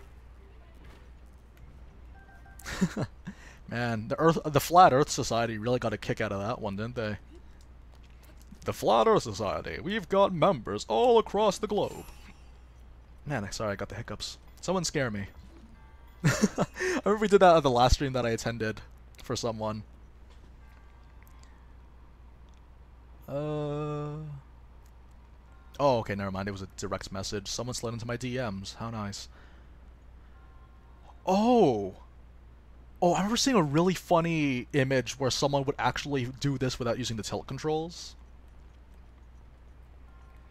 Okay, here we go. This could be interesting. Let's see how it goes. Oh, golf simulator. And go. Goodness me. Come on. Okay, making a bit of a winding start. There you go. Like, you don't even have to be very... Oh, wait a minute. Oh, I could also just hit it from below. That's cool. Like, you can also hit from below, like this. And that would still do a lot of impact anyway. Okay, pro tip. Because, okay, so just hit it like this and it's so fast. Yeah, it's actually much faster than doing this. This is way faster. Wow. Man. The more and more I play this game, the more I realize new things. Isn't that nice? Most games, like, as soon as you beat the game, you don't really have much else to do with that. But it's like, in a really bored, like, oh, now we're done with this. Very few games feel complete, you know what I mean? Where, like, you would be done the game, and you don't play it anymore, not because you don't like the game, but it's because, like, yeah, you've gleaned everything, and you feel that the experience was complete. Okay, I guess we're gonna burn this. Here we go. And go. Cool. This is a relatively long shrine as well. Right, stasis. Ah, boy. Nope, not quite. Go, go, go, go. Nice. Yeah, I've done this stage enough times to sort of just learn from it. And this took me like a dozen tries, I think, for our very first stream. Alright. Okay. Yeah, you know that one, right? That one where, like, the boulder just randomly flew up. That was awful, but it was so funny. Yeah, there's a diamond in here, but we don't need it. We don't need the diamonds. Do we need the diamonds? No, why would we need the diamonds? We already have powerful weapons. Straight off the plateau, even. Speaking of which... I think we'd be able to re-equip ourselves, wouldn't we? Well, yeah, if we ever run out of weapons, we'll just make a beeline for the Hyrule Castle. Play Among the Sleep. I've never heard of that game. What is it? Like, console and details, genre, all the details. But yeah, it's really weird though, because ironically, I've actually had less time to play games. Well, not really less time, but like, games for myself. Oh, my video finished rendering. Nice! Okay, cool. So after the stream, I'm gonna work on some thumbnails. Nice. We're gonna have 2 videos this weekend. Nice. Sorry, having a little bit of fun. We have fun in these games. Okay, so...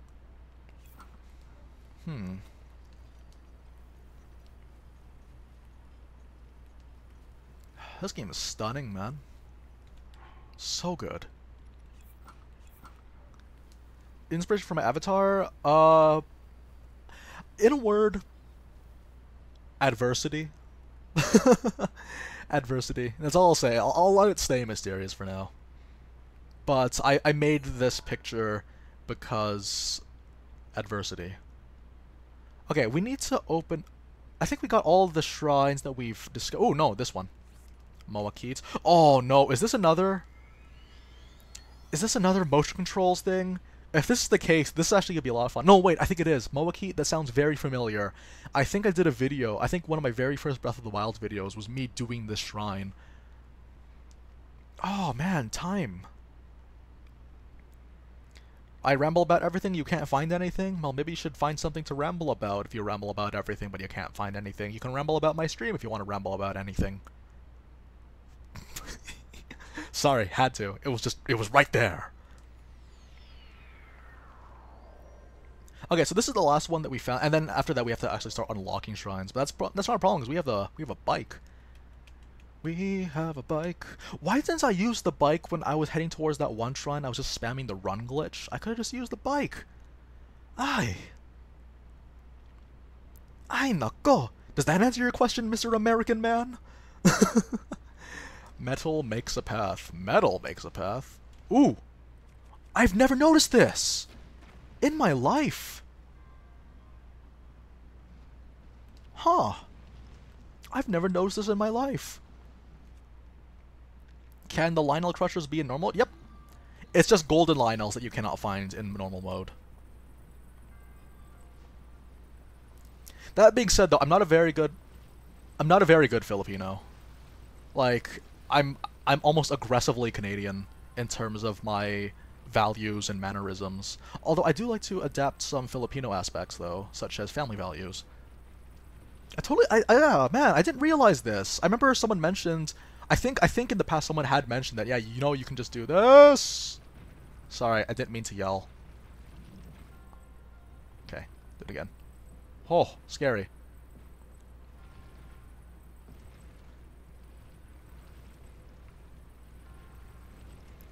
I totally forgot. I remember someone did mention that, yeah, like there's you can just get a chest, you don't have to worry about that ball. I was like, oh, that's nice. Also, what was in here anyway?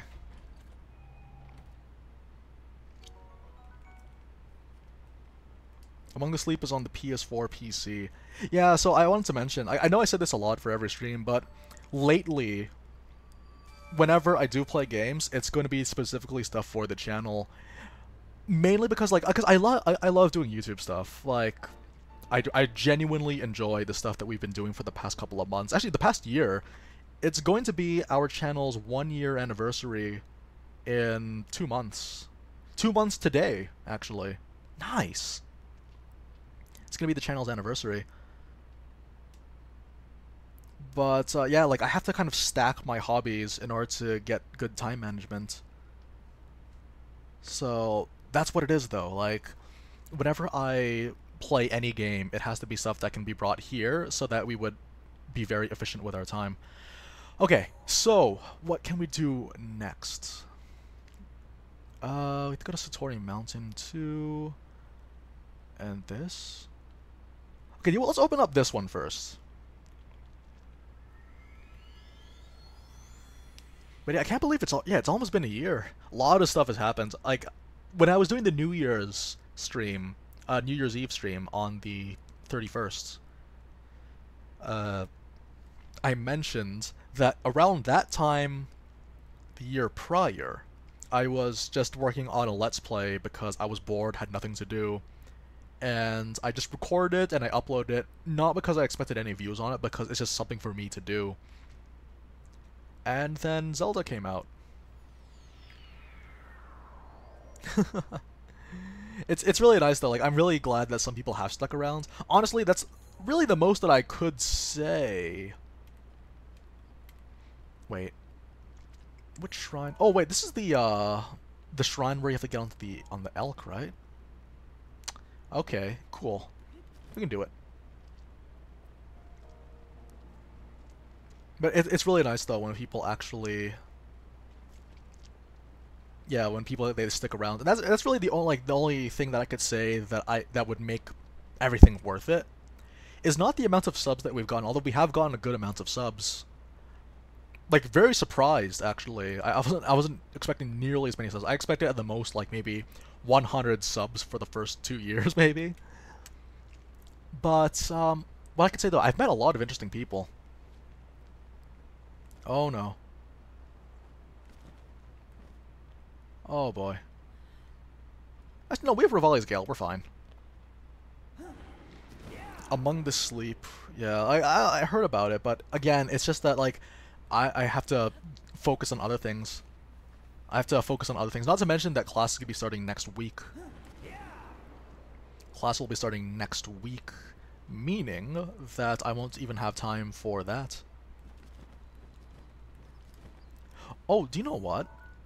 Can I? Oh, there's also this one. Man, okay, there's actually a lot of shrines we could be getting right now.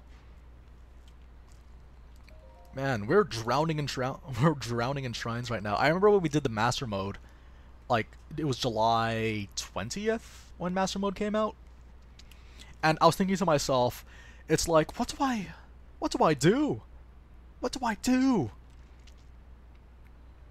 Because I wasn't sure how to get them. I wasn't sure how to get any of the shrines. So like, no, because I remember I just wanted to get the 40 shrines, but then I wasn't sure like where to even begin. Oh, it's this one. This one's funny. Okay, Mecha Flame asks, what's a good first super boss to start with in Xenoblade? Oh, it's this one, isn't it?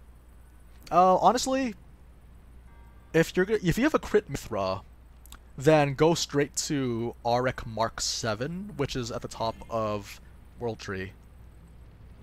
Yeah, go up Auric Mark 7. Like, the location's in my Mithra build, so yeah.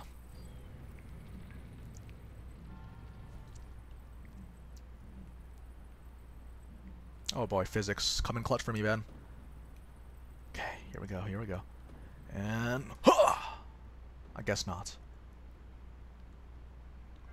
This might have been a problem. Oh boy. Okay, okay, let's do this again. I have to use the bombs for this one. On this file, I have not done Eventide Islands. Eventide Island's really funny on Master Mode in that it's not that much different. It's really not that much different aside from just the enemies are a little bit stronger. Okay. Oh man, I forgot. Yeah, I kind of forgot how to do this one. We should be okay though, unless someone has a much better method that they want to divulge.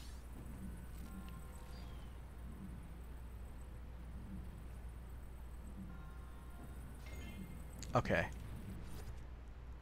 And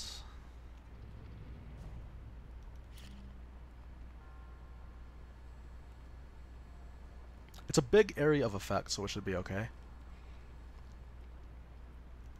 No! I pressed it. Wow. I meant to do Magnesis. Sorry. Okay. Ugh. Sad. Do this again. One. Ah, that was my mistake. Okay. Okay. Step by step. Easy steps. Baby steps.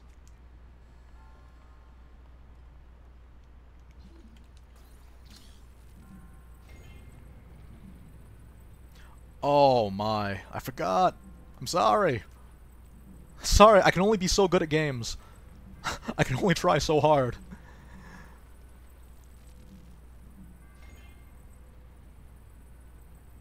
Here we go. Biggest gaming accomplishment was when I was 17 years old. Hang on a second. I was so sure that would have worked.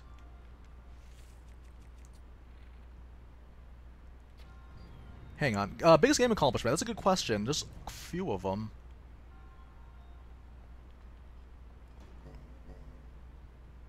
This is timed, isn't it? Yeah, it's definitely timed.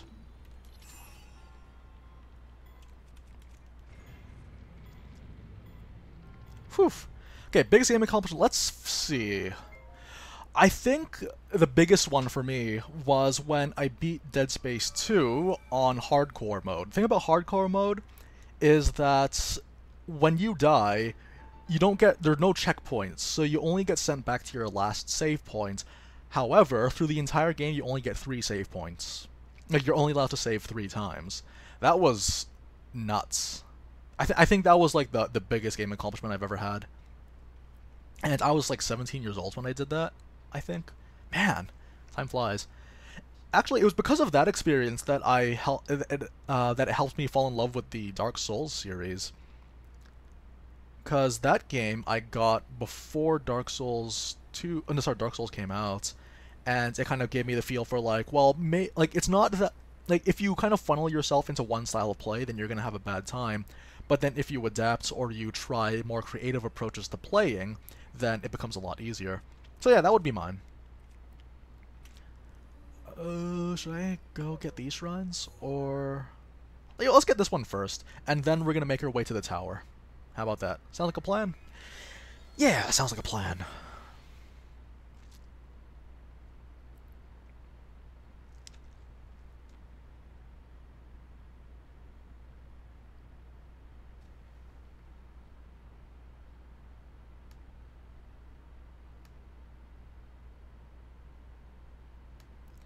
Ah, man. Hang on, let's go quickly check my video, making sure that everything's closed so it doesn't slow me down.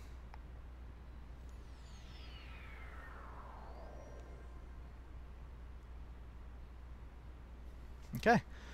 Where do I go?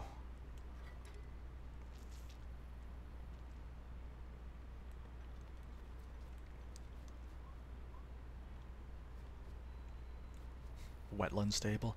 This is just a really pleasing game. Like, it's strangely relaxing for a game that's all about this survival.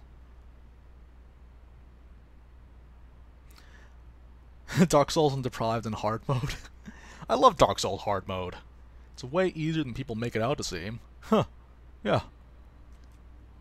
Oh, this one. Oh, this one's pretty funny. So I didn't have much trouble with this one, but I remember my sibling played this one, and she had some issues because the positioning was a little bit weird. It was really funny. Okay, here we go. Okay. Oh, another really fun accomplishment was my soul level 1.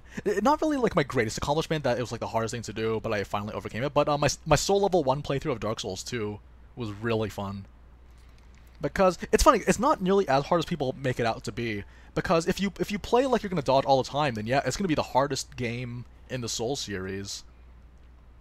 It's gonna be the hardest game in the Soul series if you do that, because the dodging is based on a stat, and if you can't level up that stat, then that's trouble. So basically, what happens? Oh no.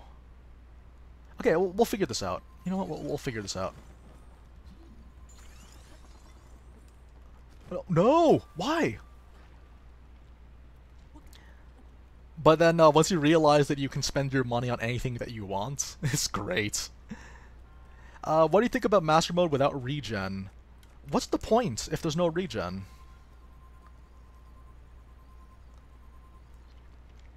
Like, why would you play Master Mode without regen? That's the whole point of playing Master Mode. Like, it comes with it's part of the challenge. It lets, like, if you play more aggressively, then you win, which is fine because you shouldn't be messing around anyway. Okay, this is gonna be funny. Here we go. Okay, so this part is the part where we messed up because she wanted to get the treasure chest here, but it ended up messing up her timings. Whee! Whoa, that was close. Yeah, so things like that, I think, would have been the issue for her. Honestly though, I feel like Master Mode's regen is part of what makes it so unique. Yeah, you get the stronger monsters too, but I think that's the price that you should pay.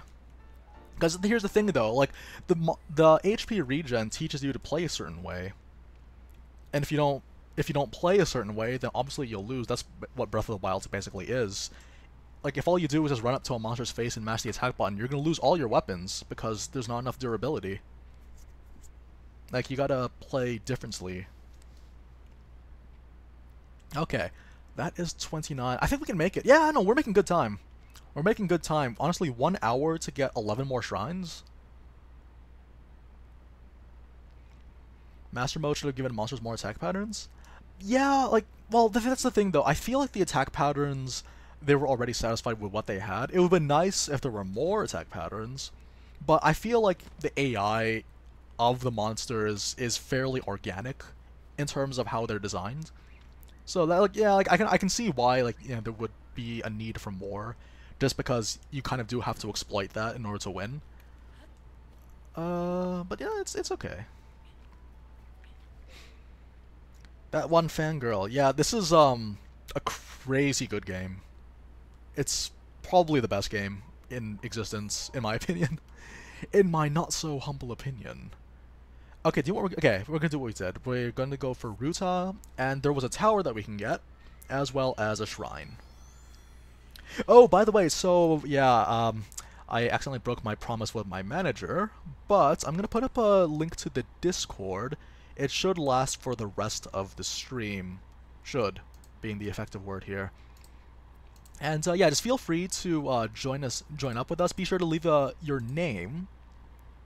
Be sure to leave your name so that we know who you are based on where we're from. And yeah, so hang on, just making this link quickly. And you're going to find it in the description, updated. So yeah, it should be okay. Hang on. Type faster.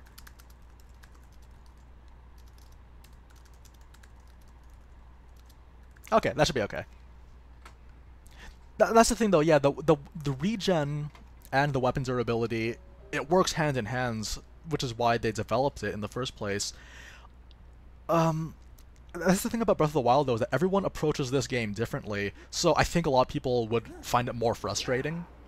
I find it frustrating too. Like, playing Master Mode really sucks if you're doing Trial of the Sword. It really sucks. I know that people can do it. Yes, there are tons of guides out there. But looking at it from a purely, like, I want to do it myself perspective, it's really tough. It's really tough to do that. Like, yeah, there are plenty of no-hit challenges that people can do. And that would be the way that you win, because you can't die if you never ever get hit, right? But man, it really sucks. But it is doable, but again, that's because I'm a different kind of player. Let's see. Oh, I'm out of drafts. Okay, that's fine.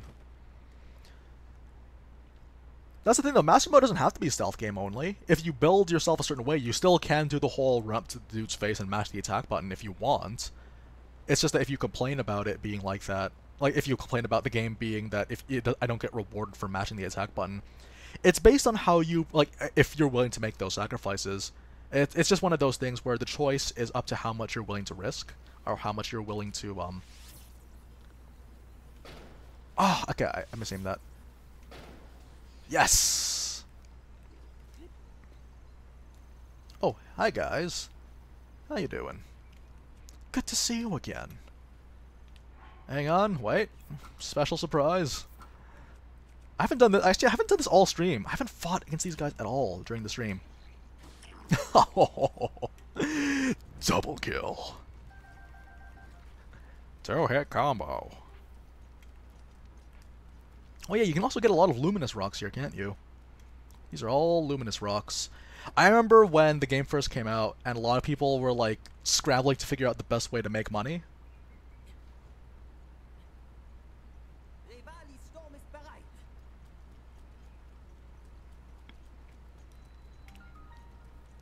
Do you hate grass? Grass is, like, do I have a problem with grass?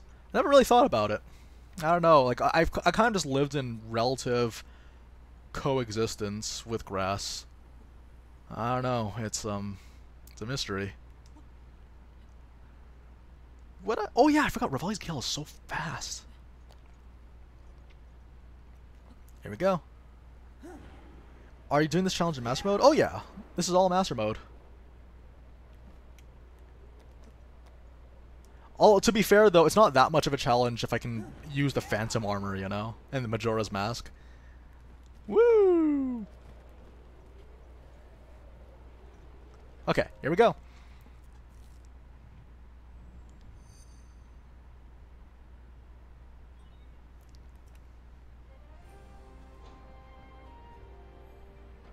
I'm trying to figure out...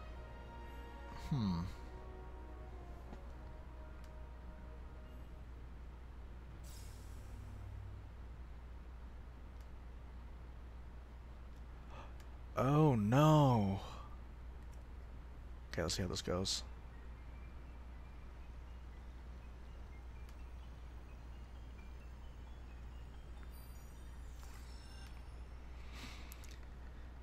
Oh well. Honestly though, like, I do this a lot. The funny thing is, when the Obliterator challenge came out, people were saying, "Oh, it's so tough because you die in one hit." But like, as a guy that 3-hearts this game all the time, I don't even claim to be the only person to 3-heart this game. I know plenty of streamers, and by plenty I mean one other streamer that 3-hearts this game. And it's like, as long as you don't get hit, that's all it really is. You don't get hit, and there's plenty of ways to avoid getting hit. Like, you have the OP bullet time arrows in this game. Might as well use that. Yeah. I don't know, but the thing is, though, using Majora's Mask makes the game so much easier. Not even for, like, because I remember the developers said that they created it, that they created the Majora's Mask as the DLC, for newer players, so that it'll help them get into better position. That when they encounter enemies, like I never had a problem with like like suddenly having an enemy suddenly appear out of nowhere because the enemies kind of pop off the backgrounds really nicely. But yes, as Dinah Consumpcion said, just getting good. She knows how it is. In fact, I'll have you guys know that Dina Consumpcion has written the literal book on getting good. I've learned a lot. The bigger threat in this game, the rain or the cuckoos? Well, the thing is though, it's always been rain. Like the cuckoos, I've actually never had a cuckoo attack in this game. Ah, I see how it is. That's fine. You know what? That's okay. I appreciate the general presence around here, but oh my goodness, rain. Why? Oh, this is what happens when... Actually, no, we should be okay. Oh, I thought I could drive for a little bit longer. That would have been so fun. That's the thing, though. I've never had a cuckoo attack, ever. Like, I've seen people do it, and I think the very first time I've seen people, like, weaponize cuckoos was Video Game Donkey. Do I have a favorite classical composer? Oh, Antonio Vivaldi. Yes! Antonio Vivaldi, please. Wait, is he considered classic, or is it like I actually don't know. Like anything that is like before like 1989, people I would consider classic. I'm sorry, I'm very small. Yeah, that's the thing. I don't think I have a murderous intent. I don't have enough of a murderous intent to get anything from the cuckoos.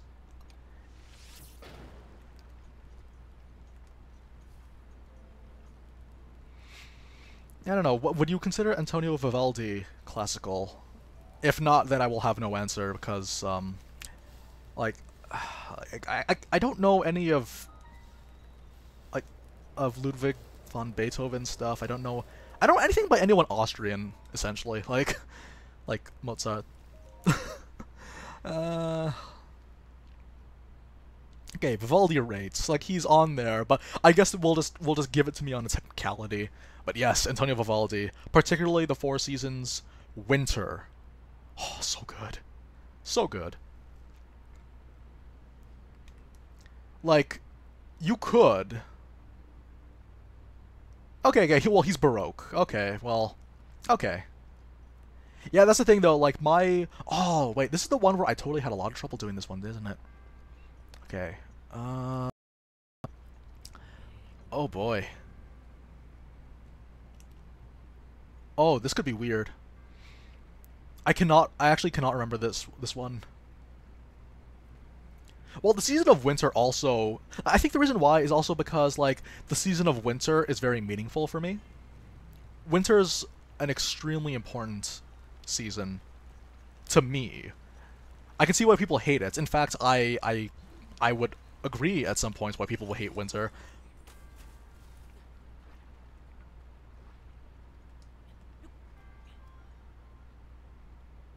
Nasser, yes, I'm planning on doing something along that effect. I won't say the names because I don't want to spoil anyone watching the thing right now.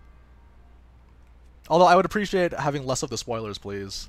Because I recognize that a lot of people are still not complete.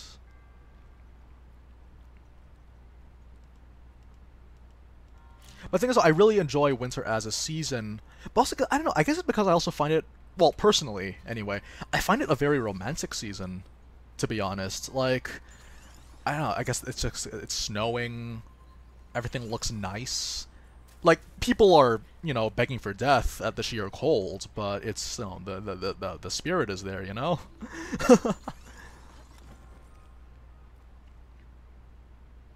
Okay, so for this particular one, no, wait, I don't even think I have to.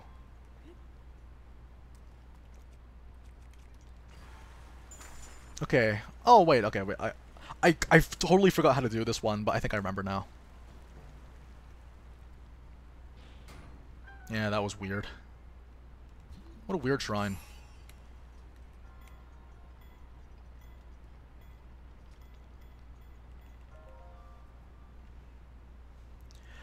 Okay, but no, honestly though, like, Xenoblade was just a big surprise for me. particularly because I was never into the series. I remember distinctly, I'm pretty sure if I were to like look back at my old stream archives, there would be certain people that would ask me if I would play Xenoblade Chronicles. Not even the second one, but the first one. I was like, I don't know. Like, it's not that I don't like it. It's just I could never find the time to, you know, sit down and play through it while also working on my videos. But then this came out, the new one came out, and at the same time I was like, yeah, whatever, sure.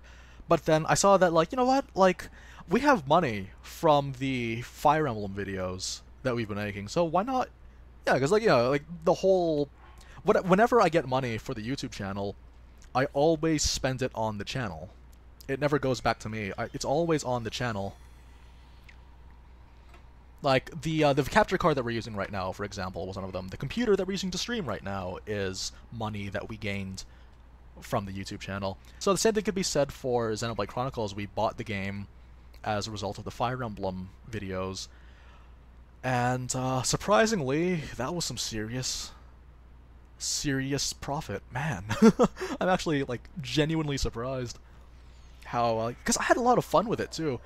The funny thing about Breath of the Wild as a game is that my experience was already pretty good. Like, I remember, like, the first 2 days of playing this game, I was like, wow, this is such a magical, mysterious game.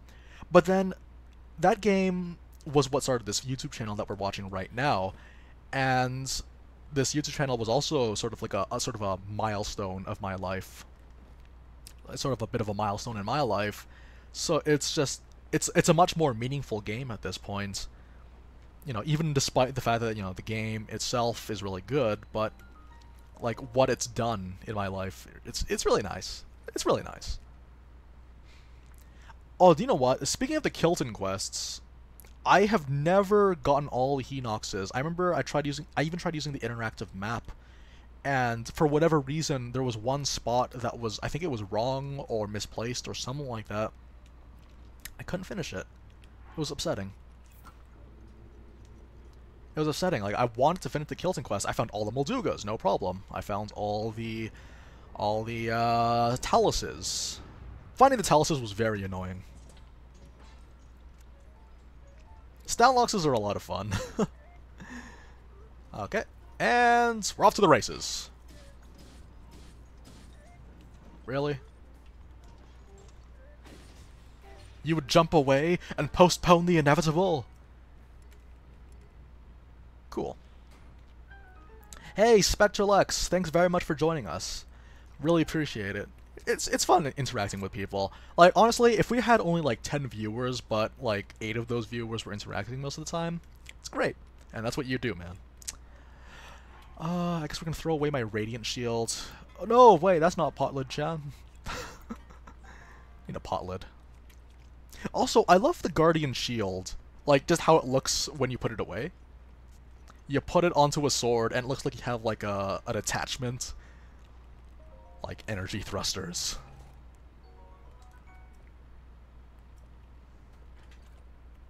I feel like stealth is the most powerful way of playing in this game, although it usually is like that in any open world game, I find.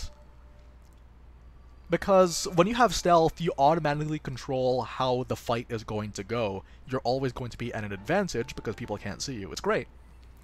My favorite is stealth in plain sight via Majora's Mask. No, collecting horses is great. Oh man, actually, the really cool thing about this game too is that because people play the game at their own pace, they kind of create their own stories as they play. It's what you look forward to in a lot of adventure games, but you never truly get. Because, I remember one of my commenters told me that their favorite thing to do was to go into the Hibra region in the snow, get some cold-proof clothing, and then hunt the animals. Like, they would buy a bunch of arrows and get a couple of bows, and then just hunt the animals that are in the north. It's like, whoa, that's fantasy stuff, man. It's awesome. But yeah, like people have that, though. Anyone use a multiple save file for Breath of the Wild? For me, I've actually had to open up several different accounts on my Switch for the purposes of this channel, but I've never had to worry about multiple save files. Oh, hello. That's okay, this is just really random. Inventory is full, but we'll see about that. Falcon Bow, you've served your purpose. There we go. You've played your real life in stealth. But that's the thing though, people, they make up their own adventures as they play this game. Which is really cool. Speaking of stealth... Aw. See, like, look how good I am at stealth games, you guys. One job. Oh. There we go. Claymore with a claymore. So cheap. Okay. No, I like the mask. It's fun. Okay, there's a shrine over there that we can get. Like, oh yeah, also the thing too, like, when my sister played for the opening hours of this game, she spent a lot of the time... That was fantastic. A lot of the time... Seriously, bro? She would spend a lot of time near the Dueling Peak stable. She would spend so much time by the Dueling Peak stable, taming the horses nearby. And I was like, oh, that's really cool. And she would name all the horses because she loves doing nicknames. Uh-oh. That didn't work.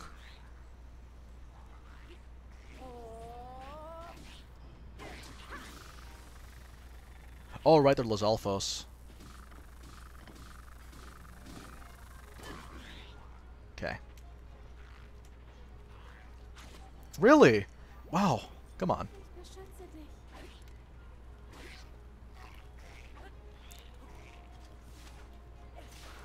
Okay. Yeah, also, like, people just find their own fun, which I really enjoy about these games. Like, it's just it's an open world game where you actually get to explore it from every angle, however you want. That's why people like this game so much. Okay, there was a shrine here, right?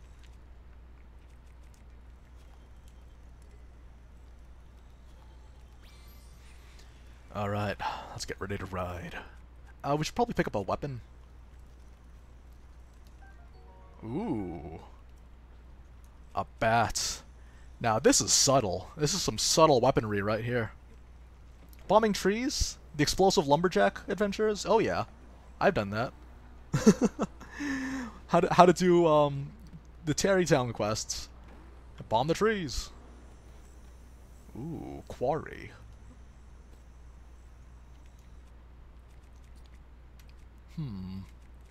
Nope, nope.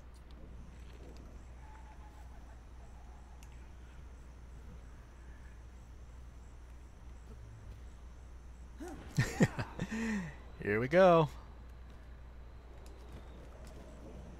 Oh, what?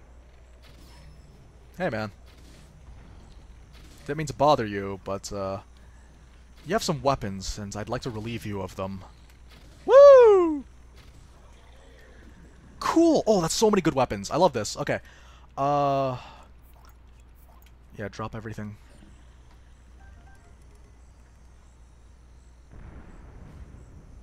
Cool. And food. Roasted bass and a Sneaky River escargot. Really all part of a balanced diet. All part of an extremely balanced diet. Man, is this stronger? No, it's the same thing. Is it durability points? Is it a long throw bow? Dude, why is there no such thing as a long throw bow? Okay. This is good for the environment, right? Like, I have not seen a single puff of smoke from this vehicle. I'd say that's environmentally friendly.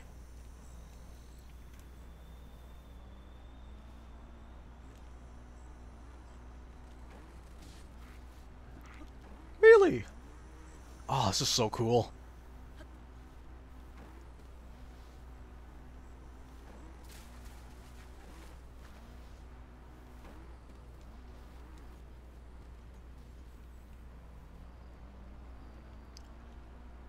Oh my goodness, it feels so fun to handle this thing. It handles like a bit of a dream. Woo! Hey guys, how you doing? Got a special treat for you guys, but you have to walk all the way here if you want to receive it. Okay, and go.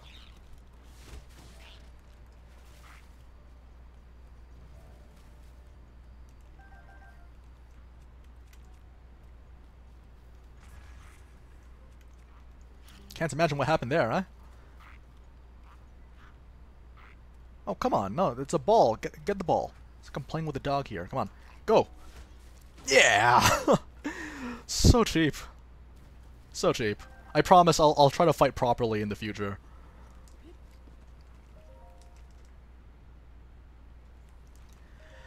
Man, anyone? How is everyone's New Year's? Like, I know I asked this question plenty of times during the stream, but like, it's nice to let more people answer this question. For me, I guess I'll talk. I got super lucky with RNG, like extremely lucky. What happened was I played Fire Emblem Heroes. I don't usually play this game that much, but you know, there's a pull that I got, and it was my favorite Fire Emblem character wearing a New Year's kimono. It was awesome. And yeah, that was that.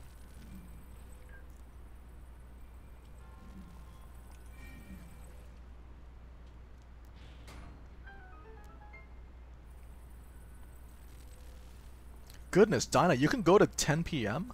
That's impossible. That's like a superpower that most people wish they had. Going to bed at 10 p.m. Like, I tried doing that, and it's just I just lay in my bed awake until like 11:45, 12 o'clock, 12:30. Just, man, time really stands still. But yeah, like I rolled that, and I got Dahlia from Xenoblade Chronicles after many, many attempts. Oh, come on. We were so close.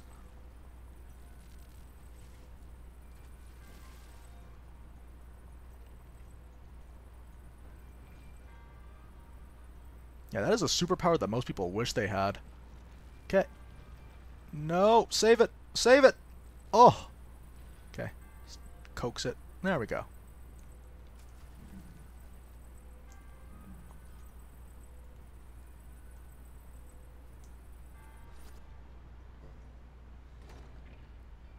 Oh man, I think if it was closer to the left, it would have actually just popped off.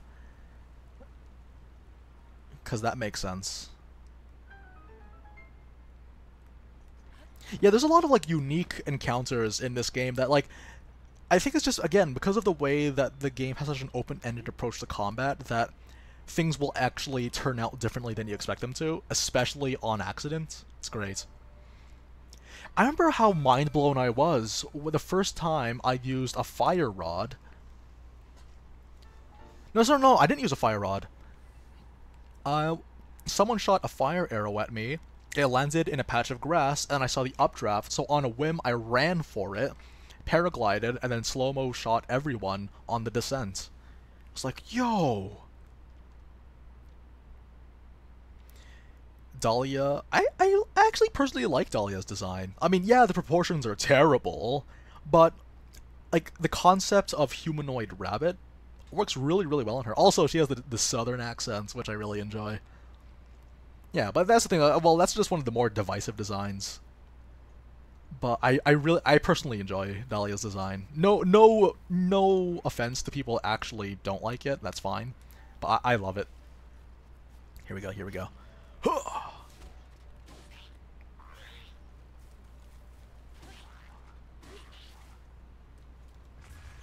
Really? How did that not hit?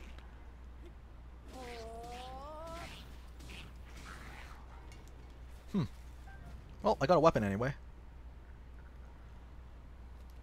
Okay, topazes. Ooh, those are my birthstones. Okay, we have 32. We have to get 8 more shrines. 8 more shrines, and... 8, huh? Trying to figure out how we can do that right now. Like, what would be the best ones to get?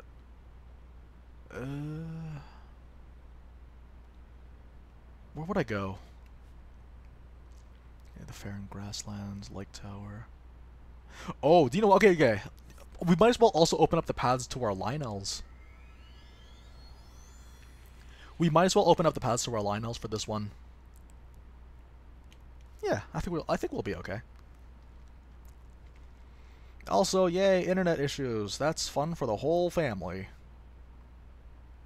Fingers on buzzers. Are you ready to play the game?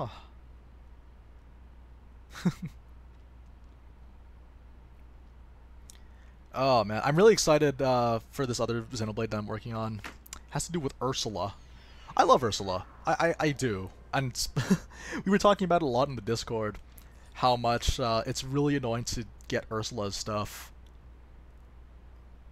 It's a grind. But like the thing is though, I love grind in my video games.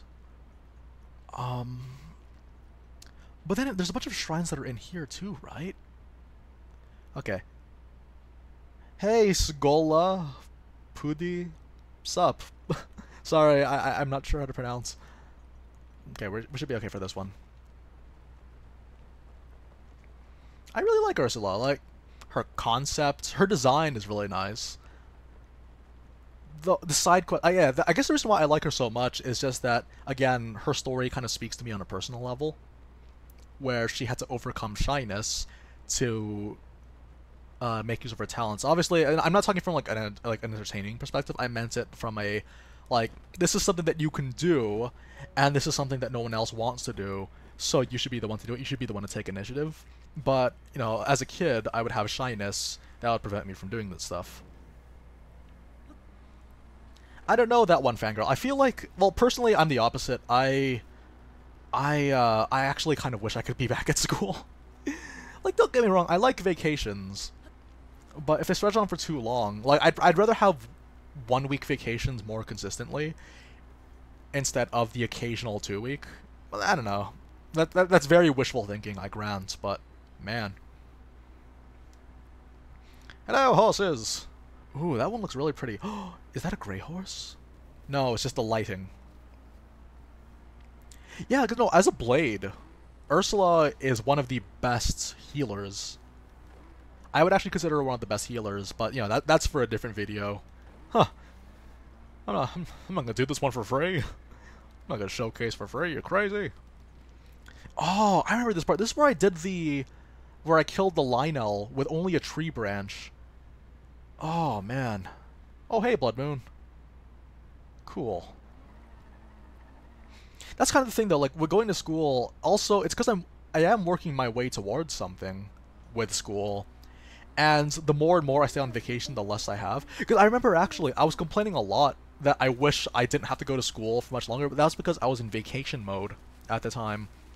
But now the vacation is done, it's like, yeah, I can do without the vacation now. It helps, I guess, to appreciate what your situation is at the time. Like, if you're in school, you should appreciate being in school, whereas if you're on vacation, you should appreciate vacation. I completely lost that.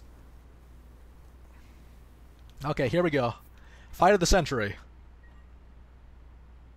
Fight of the century. Yep, me, I'm a morning person, so I'm okay with waking up early. Hey man, how you doing? Oh yeah? Uh-oh. That was a grave mistake. Oh, nice. Really? I thought it would have worked. I'll fight him later. I'll fight him later because there's a blood moon. No, okay, we can fight him. We can fight him. We can fight him. We can fight him. We can fight him. It's okay. Weapon switch. Very difficult. Okay, never mind. Okay, I'm just gonna wait. I'm gonna wait for the blood moon to be done. There was a shrine nearby that I can pick up. Here's the thing, though. The mechanics of Ursula's story is that it's a Merc Quest grind, but that's very good. Like, I've actually maxed out most of my affinity charts based off of that, but that's a video for another time. Okay, I will fight you later, my friends. No, don't look this way. Don't look this way. Don't look this way. No, don't look at me. I'm hideous. Oh, are you serious with this? Really? I remember when I first got this game, I was like, oh, you can kill the wolves? That's so sad. Versus, oh my gosh, kill the wolves, kill the wolves.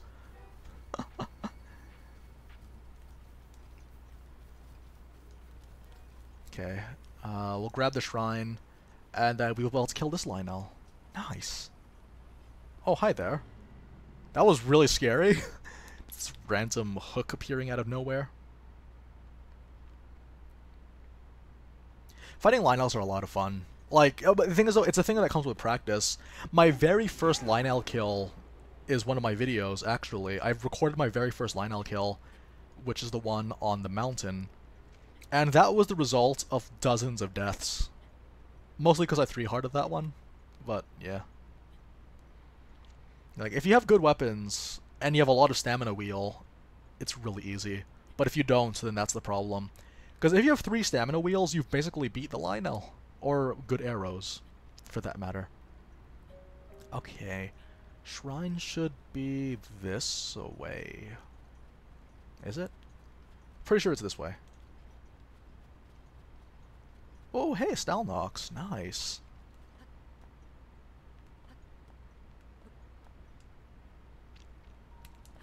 Oh, man. Yeah, my very... Well, actually, I think it was like, yeah, the biggest one.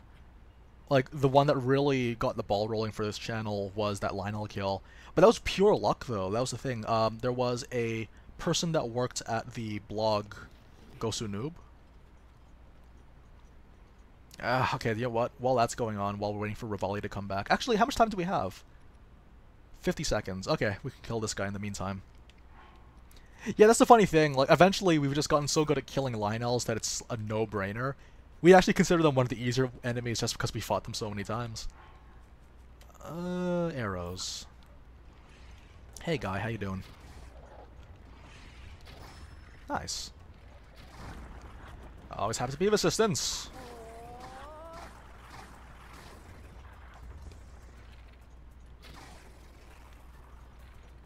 Oh, come on.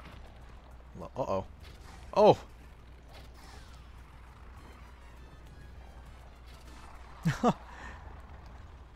Alrighty. I love the crazy trumpet music. It's fitting. Okay, a spear. Oh, that's a 51 damage though. We can't throw that out. Does this remind you of Tetra? Reminds me of Tetra. Okay, well, so... Oh, no. Okay, so it took us less than 50 seconds to beat the Snell. Nice. Yeah, the most viewed video is the one about getting good weapons, too.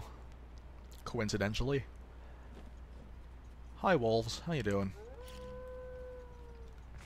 What I would have loved, maybe in the future, but, like, since they're gonna go with open world for Zelda games, I would love if they brought back the Wolfus. And they're kind of like the pack leaders of the wolves. That would be really nice.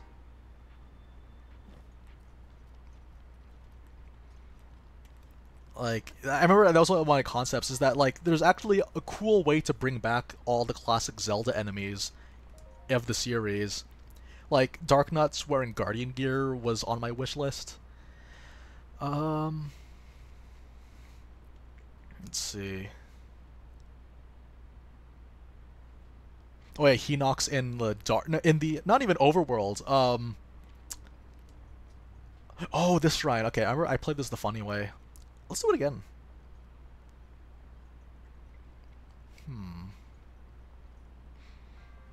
Well, I guess I could do the fun way, but like, I could do it like the way that people told me I can do it, but let's do it this way instead. Okay, I think that should be okay, like the corner should be like your landmark for the blast radius. And yeah. Guardian Shield. Here we go. Yeah, like everyone has a very unique experience when they play this game. When I fought against the Yiga clan for the first time, I had to muscle my way through it because I suck at stealth. Oh boy.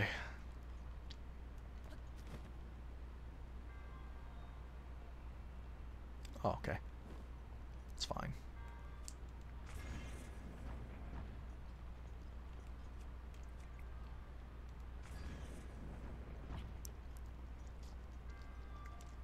Oh no. How did I do this last time? Okay, yeah, never mind. Yeah, let's do it. I guess we're gonna do it the boring way then. Man, I forgot how I did it last time. I remember I spent so much time. It was like one of my favorite shrines to do because of the versatility. The versatility of solving this, but that's okay. Okay, look forward. No regrets.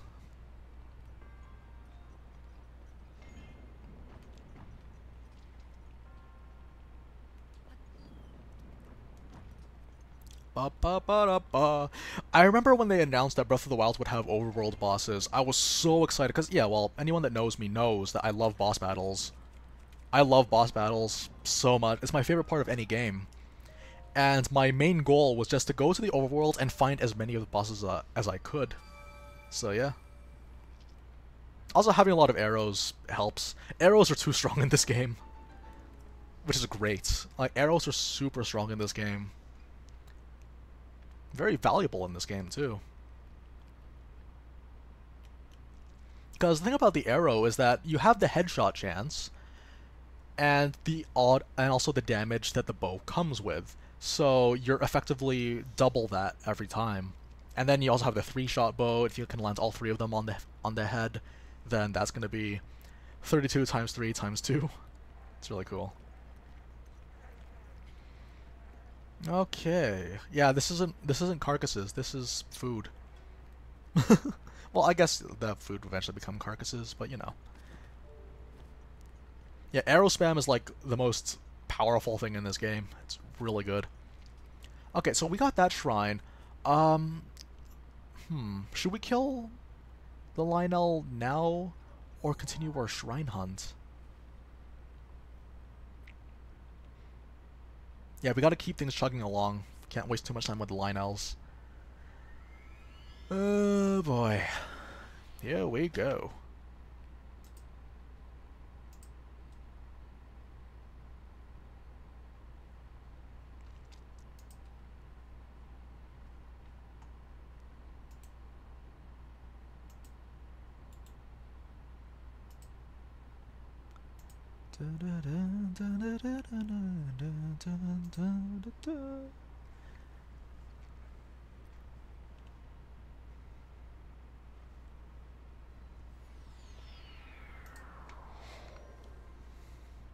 Now we gotta keep things chugging along because I wanna get the Master Sword before the stream ends because it's the thing that I said I would before I said I would kill Lionels.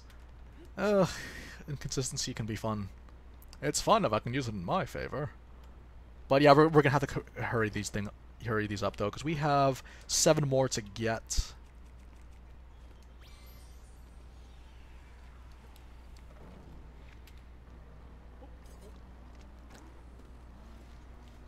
Woo! Drift! Oh, so cool. If only I could do that more effectively. Like, I actually have not used this very much. I've only ever used this thing twice. The first time was in the first time we've ever used the bike was for the video where I beat the DLC. And then the second time was when we got it last stream, and then this will be at number 3. Satori Mountain is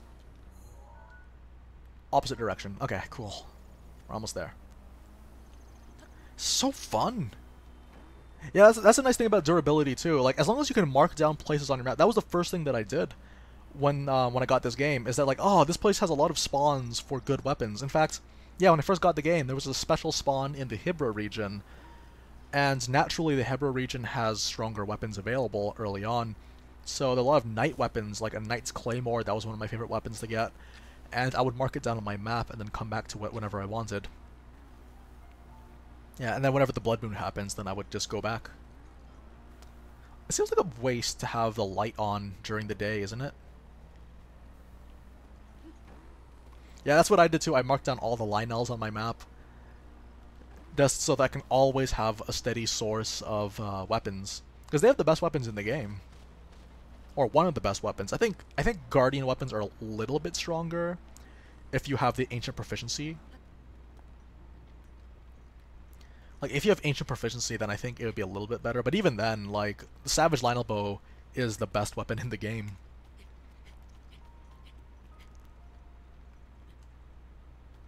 I kind of wish that, what's it called? I kind of wish that there could have been like a transmog system where you can have the damage and stats of a certain weapon, but then have the appearance of a different one. That would have been nice, but it's okay. Because I would love to use more of that Royal Guard's Claymore look. It looks so good. Okay, so this is Satori Mountain.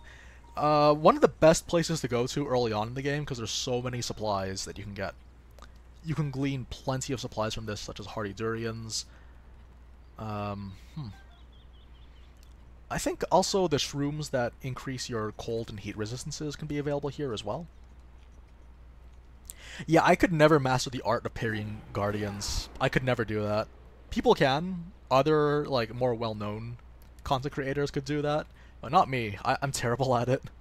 I'll be the first to admit that I can't do it. Like, I've had attempts, but then in Master Mode they've made it even more difficult because they can delay their shots. Ugh. Oh boy, okay, this shrine gave me issues. Because this is the swingy one, isn't it? So this could be scary. Actually, yeah, this one's like one of the scarier ones. It's almost as sadistic as the Spike Shrine from the DLC.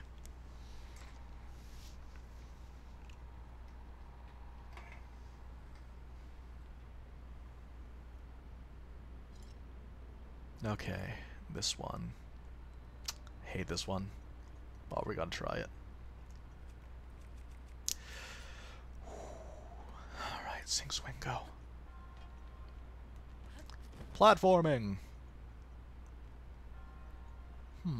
It looks doable. It is doable! Nice! Lionel bow's damaged. Save this for later then. Arrows are pretty easy to come by.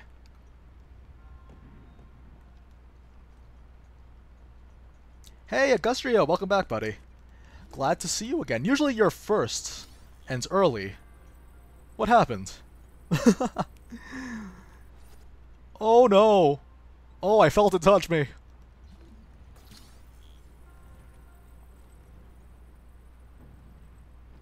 Oh yeah, I forgot you can do this. Oh, scary.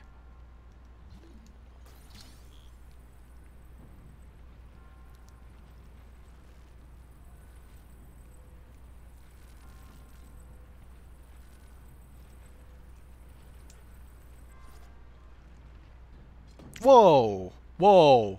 Whoa! That scared me. Stop. Porco Rosso. What's that? Gravity, why? Oh my goodness. The spirit of Jigsaw's in my game. Oh no. Stop! Joy-Cons! Okay, sneak. Oh. He's moving so much.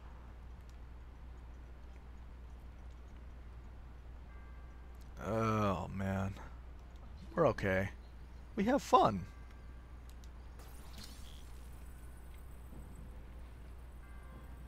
Oh, okay. It's a Miyazaki movie. I actually haven't watched very many of the Miyazaki movies. I've seen Spirited Away and Howl's Moving Castle.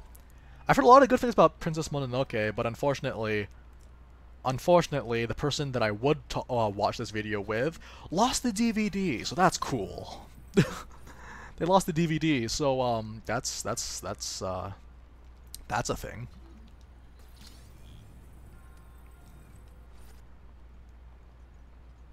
Like, why would you lose the DVD, man? It's okay, next time.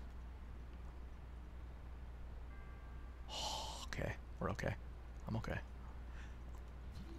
Okay. Really? There we go. This is nerve-wracking. Not as bad as the Spike Shrine from the DLC, but still. I mean, you don't want to ever be that bad. Okay. When people tell me to not look down, that is the first thing that I will do, not because I am inconsistent and weird, but it's because, like, I feel like I need to get it over with to look down immediately, and then realize, yes, this is the reality, and if I'm to die today, then at least I saw what killed me, you know? So that's kind of my thing when it came to, like, not looking down. I will look down, not because I'm rebellious or anything like that, but it's like, okay, I need to see this so that this becomes real. Things need to become real, is what I'm trying to say. Fire arrows. But yeah. Kiki's delivery service have not seen. But that's kind of the thing. I guess it's because to watch those movies legally, you would still have to find them, you know? Like, that's how it is with anime movies in general. Like, I don't have the connections to obtain them legally. Not to say that you have to jump through a lot of hoops, it's just that you have to, like, make specific orders, stuff like that. Which LOZ gives you the Epona? It's Smash Bros. Link. I'm pretty sure it's Smash Bros. Link.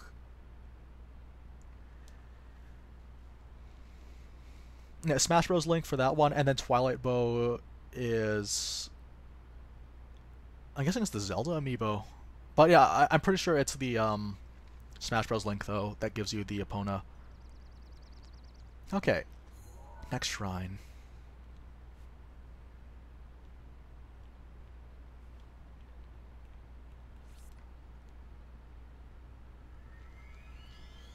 Okay, I'm trying to think off the top of my head where we are right now. Man, we're back to... what's it called? July 20th, when we were not sure where to find anything, and we were panicking whether or not we could find the shrines or not. Thing about watching things illegally or legally, it's that, because like, personally, I always try to default to legally as best as I can. I remember I talked about this a lot when it came to pirating. My main views on it, not even what I would do, but kind of just my stance on the whole matter, is that it's kind of onto the developers or the creators to make it easier to access something in order for people to actually consume stuff, you know? Like, okay,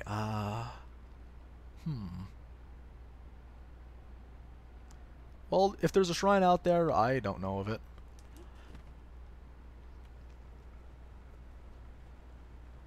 Oh no! Oh, wait, what time is it? What time is it?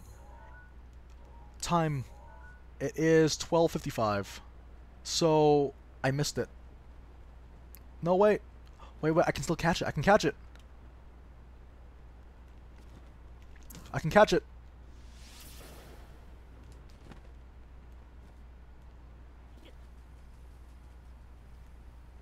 Oh, wait. Wait. Okay, okay. This is so stressful. No! I missed it. I had just missed it. We'll do it again. Wait, okay. When they say noontime, they mean 12 o'clock, right? So, okay, so wait, basically my whole thing, though, is that, like... Oh, no. Okay, we should be okay. Okay, sorry, when it came to the piracy thing, is that, like, they just need to make it easier to access, because here's the thing. People that pirate stuff for the sake of pirating stuff, you can't get that market. You're never going to reach that market, so why try? Why make it more difficult to... Why would you bump up security for products that are already difficult to get in order to get it?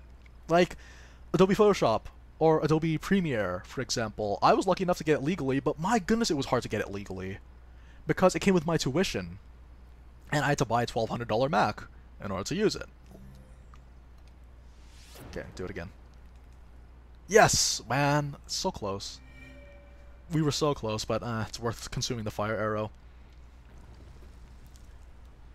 So that's the thing about the anime too, is that, like, I understand that yes, there is stuff that needs to happen in order to get the anime available, but the problem is, though, is that the system for subbing isn't particularly well established, that only certain series can be getting the streaming rights, for example.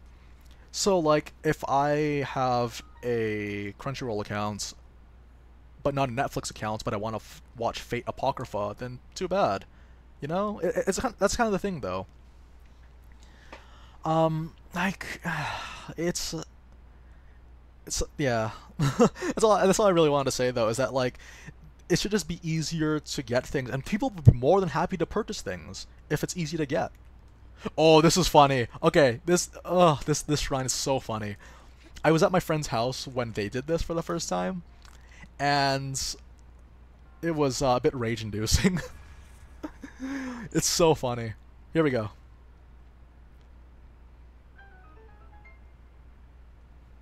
What are my opinions about abridged series? Like, thing about an abridged series is that, like, hey, so what do I think about it? I don't know, because I don't really watch abridged series. Like, the only abridged series that I've ever watched was Yu-Gi-Oh! And yeah, like that's all I can really say, though. It's just like I don't know what else I could say about that. I mean, like from the perspective of as a concept, I think it's pretty cool.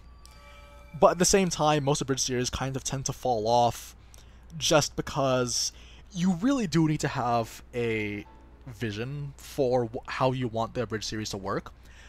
I feel personally that an abridged series would only be good if it is simultaneously praising and making fun of the source material. Most of the time, it might end up just being like essentially like a Family Guy ripoff, where they're not really making jokes about the show itself, but kind of just the interchangeable stuff. Personally, that's how I've experienced it. I'm not saying that all abridges are like that, but that being said, though, I can't really say that for sure because I've never watched an abridged series past that. So yeah, that's all I can really say on that note. Oh, let's word the abs. Yeah, that do anything for you guys? Those abs. Abs. That's the thing, though. I haven't watched SAO abridged or SAO abridged.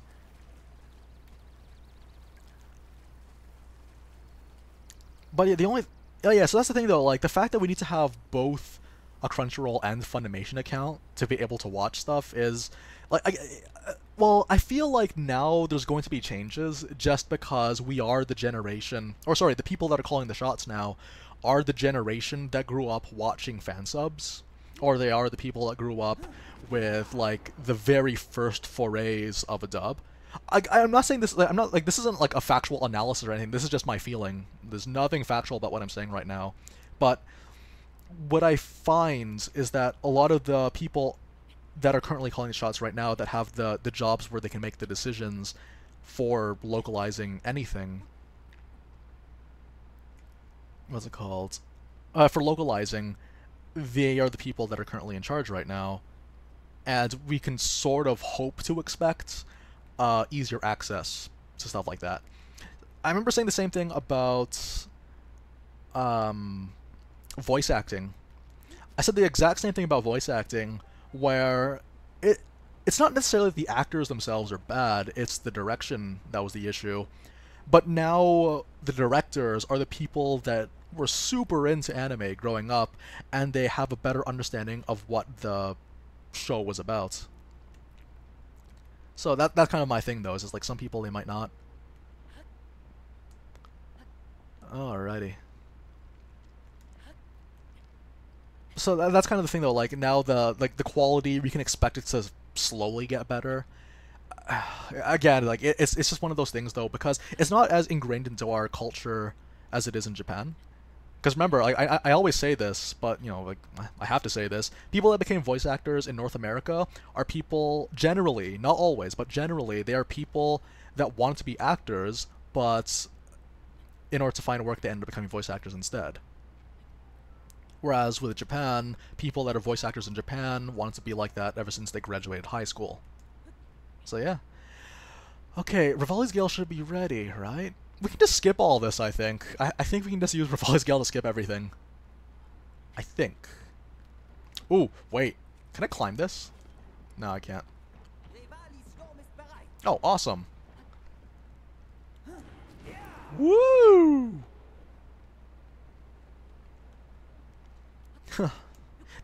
Would anyone, like, You know what's really interesting though, because it's kind of ironic because I'm a YouTube person now apparently, but I find kind of ironically that I've actually never had much of an interest in watching internet stuff, like whether it's a bridge series, let's plays, vlogs, anything like that. I've never been into that. But actually, but then ever since I started developing my channel, I was trying to find out what I wanted to do with this. I started looking up some stuff, and I don't think that's changed. I feel like even now, I'm like, there's only so much of this Let's Play that I can take, but apparently this is what some people watch, so I'm just like, wow. Wow. Actually, even the concept of live streaming games, no offense to you guys, but, I've never really thought to myself, hey, let's watch a stream of Breath of the Wild. Again, no offense to you guys. If you guys like that, then that's nice. Oh man, okay, we're gonna stretch a little bit over because I would like very much to get the Master Sword before we finish.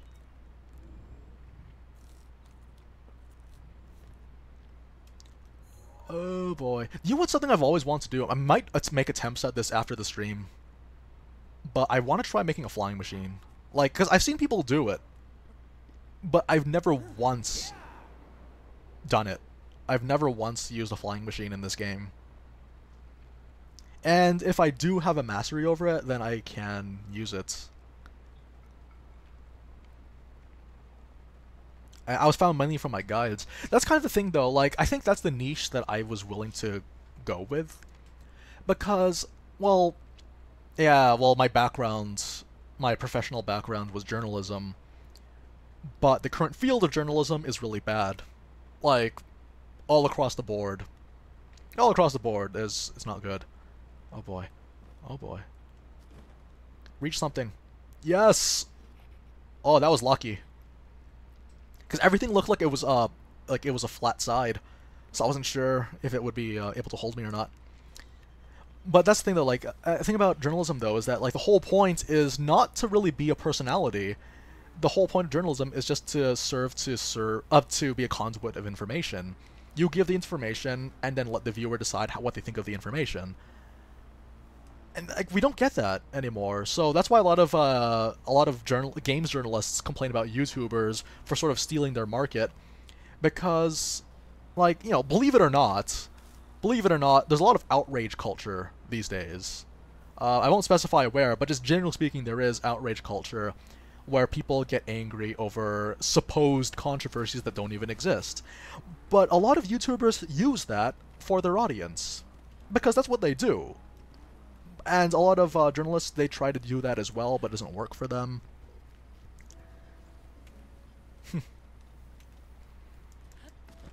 Okay, this is a test of major strength, so we can get this. This should be pretty straightforward. Oh man, this claymore looks so cool! And then you give it an attachment and it looks like it's a sci-fi. Actually, not quite. Close though.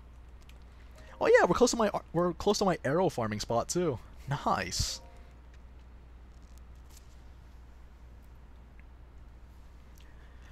Oh man.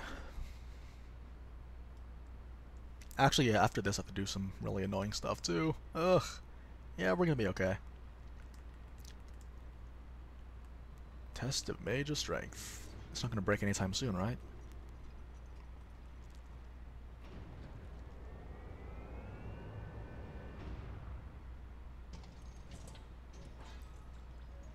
Okay, this guy has a shield. The shield ones are really annoying. Go, go. Wait, is there any weapon that I can use against you? Boomerang. If I had stasis, this would be over much faster. But, oh well, let's work with what we have. Really?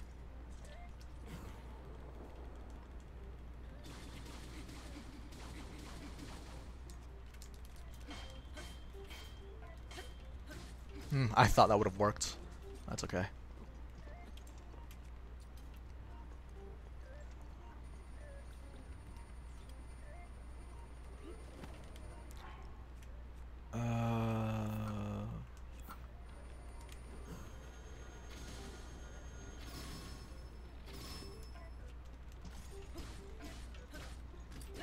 Yeah, I remember when I released that arrow farming video, a lot of people told me... Oh, wait, hang on. Wait a second. A lot of people told me about a glitch. And then I think that was like... I think it was kind of providential that that happened, because then it kind of made me face very early on in the life of the channel how I would feel about the ethics of the channel, where like should I be using glitches as tips in my channel? Because if I'm going to make guide videos, is this the precedent that I want to set for myself? I want the ancient battle axe more. Okay, just throw this up. And guardian shields. Okay. I thought it was fairly providential that it happens, because most of the time, like, people would tell me that there's a glitch, why don't you cover this one instead? I thought to myself, is this what I want to do? And I said, nah, well, because like, I think my main rationale at the time wasn't even just an ethical thing, it was also just the fact that, like, it's gonna get patched, so why have that? And also, that farming video also got patched as well, so I had to make a new one. Man. Man, goodness how the times have changed. I'm telling you guys, though, 2 months from now, 1-year anniversary. Okay, 4 more. But there are a few shrines that you can get inside the Koroks, isn't it? No, we'll just get the 4 more here, right now. This'll be tricky.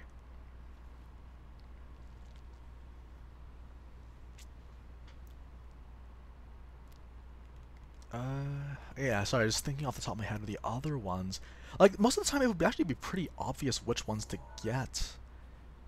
But I'm drawing a blank right now.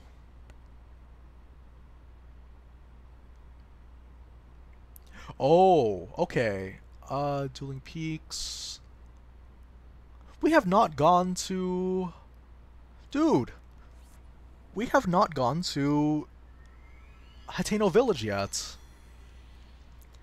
That's really... Wow! Huh!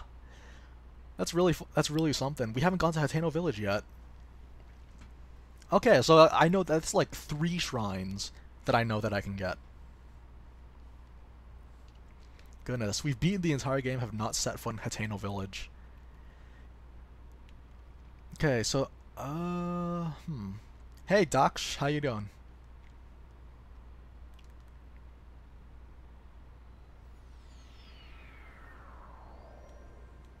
Okay, so for this particular one... Yeah, that's true. Yeah, that's the thing. I completely forgot. I wanted to get the stasis. I thought, I'll get it later. But then it had completely not crossed my mind that I ought to go to, I gotta go to Hateno. Oh yeah, also I remember this is one of those moments where my sister's first horse had a near-death experience with one of these guardians. Okay. So... yeah, I think we just crossed this field. I really like the environmental storytelling in this game. Don't mind me, just driving.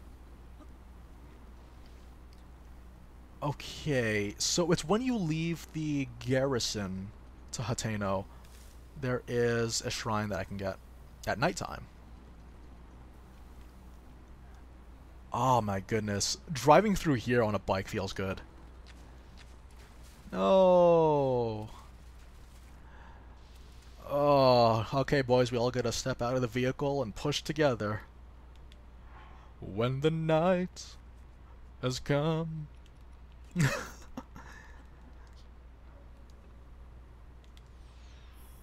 Okay, that's a little bit. Oh, I should have used the monster extract is what I should have done.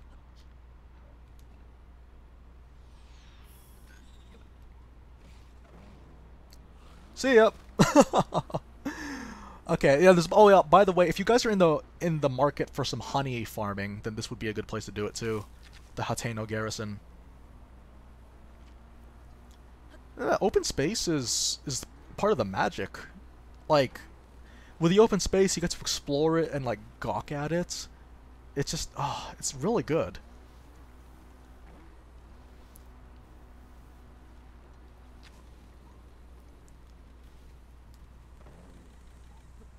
Perfect, we're here. Time to begin the ritual of shooting and desecrating these tombstones.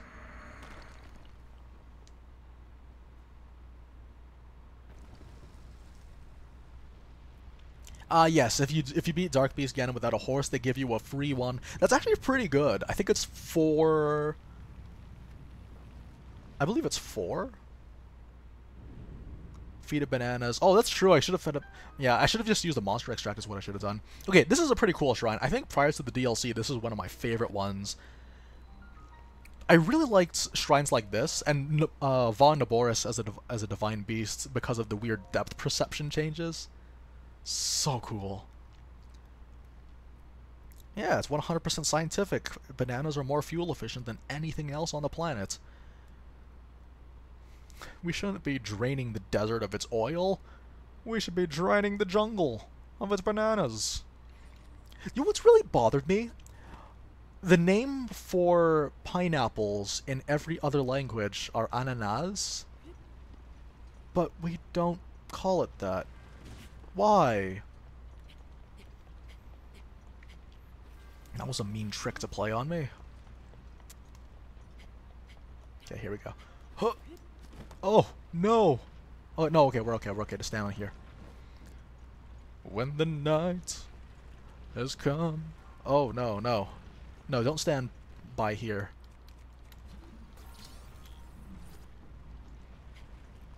Should I should rewatch Stand By Me. That was one of my favorite movies. I think part of the reason why I like it so much is because... This is before I even found out it was a Stephen King novel adaptation as well. But... Oh. Okay, hang on a second. So let me figure this out.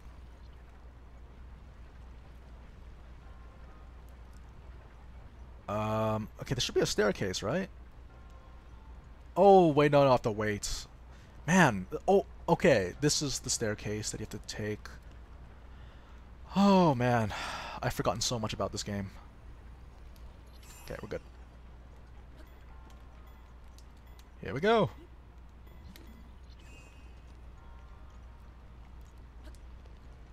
And... hop to it. Oh, no, no! No! No! Why? How did that happen? How? Do it again.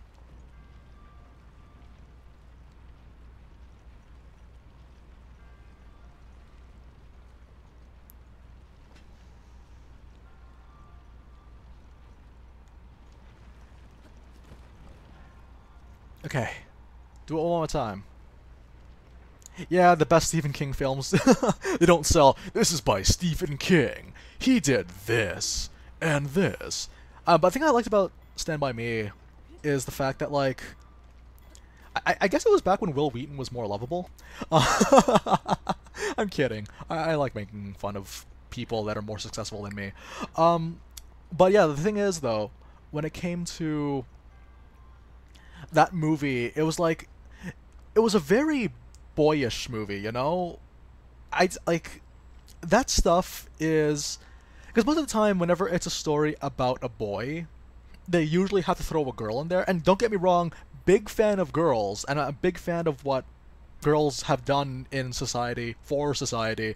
But, like, I love the whole, like, you know, with Three Musketeers, for example, the sort of bond that they shared, it was a very platonic bond of... Like, yeah, how do I explain this? Like, it was a very platonic bond where there would be nothing to stand in the way of loyalty and friendship. Sorry, I want to reiterate. Big fan of women and them being in stories and novels and films. That's great, but, like... but I appreciated Stand By Me for being very much a boy story. Because each of those boys in that movie, they represented a different kind of upbringing.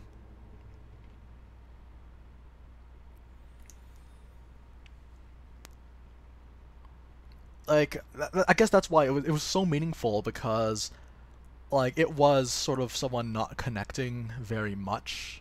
Like, well, for me anyway, I would have been the kind of kid that, like, he would just get lost in his stories. I was basically the protagonist. I was basically the protagonist of that story, in that, like, I would kind of get lost in my stories, and that would be my main thing. And, like, I wasn't entirely sure if my... what's it called? Like, if I would be appreciated for that. And then I would kind of feel a little out of depth with my friends because they would appreciate things differently than I would. And I felt kind of lost with that one. I want Wamen too!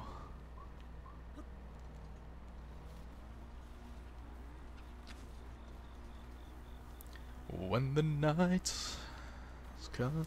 That's why I was so excited when I heard that Stand By Me was sang in Final Fantasy 15. I still have to play that game though. That game's been out for a year now, hasn't it? Oh, it's been out for more than a year now. Man, I gotta play that game. Like, I was waiting for that game too. Like, I remember buying a PS3 specifically to get that game. Oh, no, no, no, brothers, I'm one of you. No. Okay, can I make this balancing act happen? Yo, I'm having fun. I'm still gonna play for a little bit longer. I'm having a good time. I'm out of control, so don't stop me now. This is even a tense situation I'm singing. Can you believe it? Oh, sorry, excuse me, sir. Oh no. Going there. It's actually really interesting because I think for me too, like, you know how earlier I said that like I tend to enjoy things for the sake of enjoying them? I think it's because whenever I watch a movie, I think I would rather, like, whenever I watch a movie, I'm always like, this is the part of my life that I'm at as I experience this movie, therefore it'll kind of determine whether or not I liked it. So I guess, yeah, I guess that's another contribution for why I like Bayformers so much. Is because I'm usually in a very good place in my life whenever I see those movies. Alright, here we go.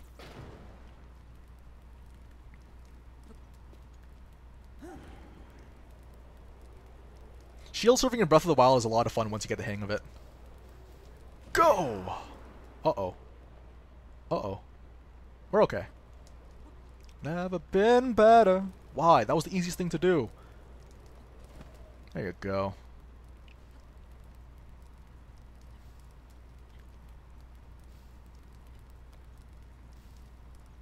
I like Lord of the Flies.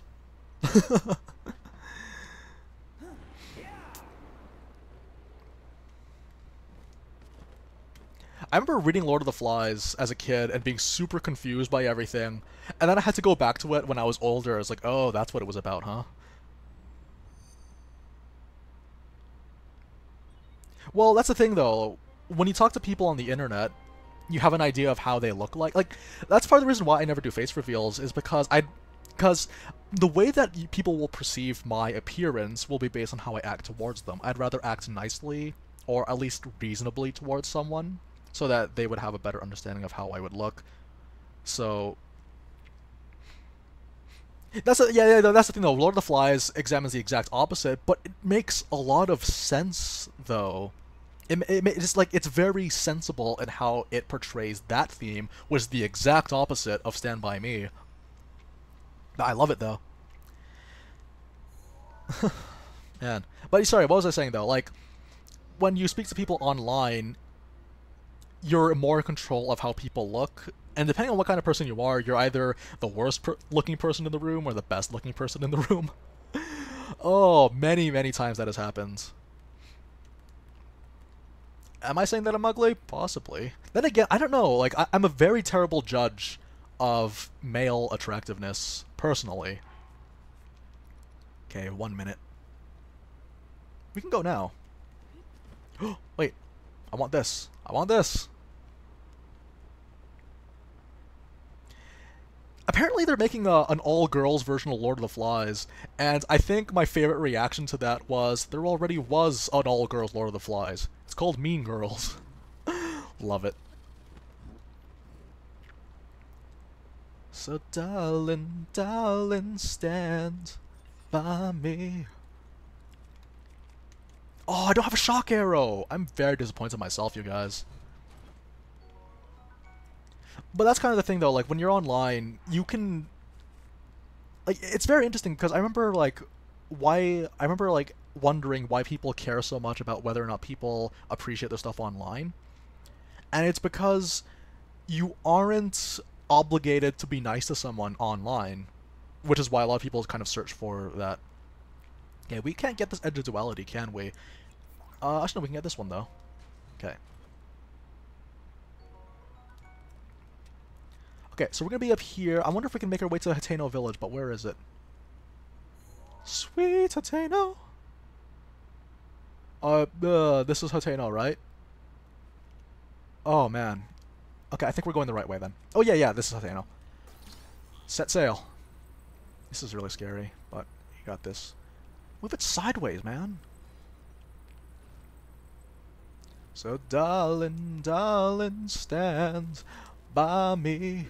Whoa, stand. Oh, this is killing me. I can't do it.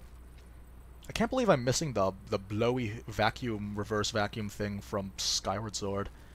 Would be a really great help here. It would be a different point. Like, people don't like to admit this, but there is a difference between boys and girls. There is a difference. Like, problem solving for boys and girls is different. But, you know, I can't say too much else because then Google's gonna strike me for controversial content. Here we go. Come on. No. Can't do it. Okay, you know what? Forget this. You know what? Just, I can't do it. Go.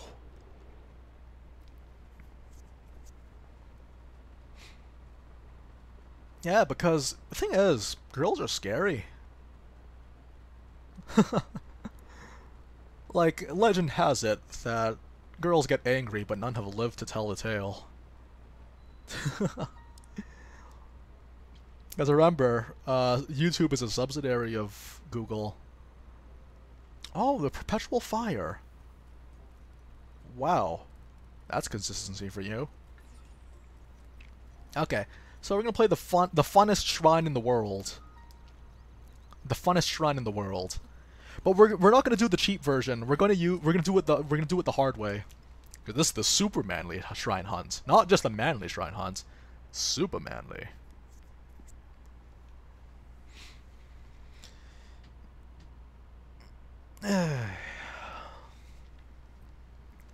I don't know. Have you seen a girl hungry? It's terrifying. Granted, I tend to just kind of displace myself from most situations. I'm very sneaky. I'm as sneaky as the Chinese come. Are you kidding me? Oh, I'm so sorry. Sorry, it's just that I like making Chinese jokes. Okay, here we go. Here we go. Anyway, you know, racism is okay. Just don't be sexist. I'm kidding. Please, please, don't soundbite that. I feel like my manager's gonna fire me now. My manager's gonna be like, "Oh man, making fun of the Chinese? What are you, 4? This isn't last Thursday." Here we go. Here we go. And we have it. Why am I so good? Oh wow, wow. My favorite's the skip. Someone actually did a skip where they would do a bomb jump with a balloon. With the octo balloons, a shield jump, and a bomb. It was really weird. I'm gonna try to find that sometime. That's the thing, I did this shrine by doing that, like, and then someone told me about the flipping it upside down, and that's pretty cool, but, man. Filipino jokes that no one will get. Balo sopwet. Oh my gosh.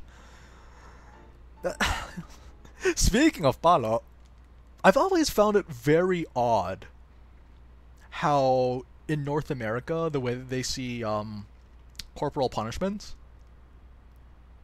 Because people is like, oh, it's so bad, you shouldn't. But like, I don't know, man. I'm like, you know, I like to think that I'm a kind of reasonable guy. I'm the result of that, though. I'm the result of the palo. Okay, like, man, like, it works. It works, but I don't think it's allowed. Yeah, that's the thing. Flipping it upside down is a nightmare. Well, I, it's easy for some people, but for me, I'd rather just, like, you know what, let's just get in the zone, shall I? Of course I understand the palo. Of course, my childhood was the palo. Are you kidding me? The palo with the janelas? Oh, that's true. Handheld mode would be really bad. Sorry, I read that wrong. Like, yeah, handheld, please.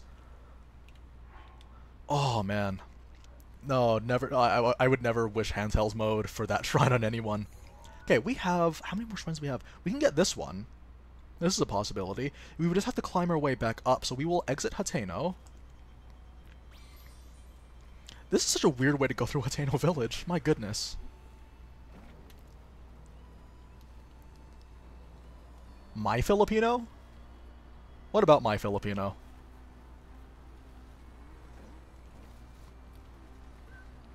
Whoa, no. What the? Come on. Oh, I thought they were going to load me into the cutscene for a second. Here we are.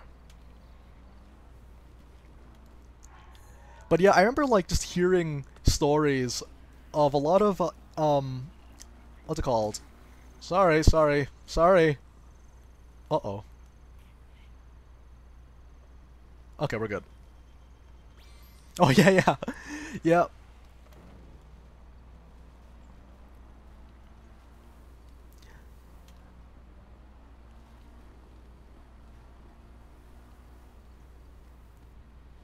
That's kind of the thing, though. Like, I've heard a lot about, like, you know, I think, I know, honestly, I don't, maybe it's, the way that I see it, I don't know how rare this, again, I'm no expert for these kinds of things.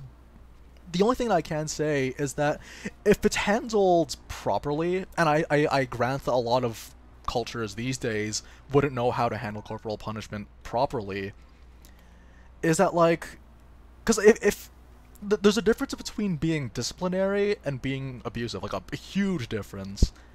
And I think that was the balance that most people in my family's home country,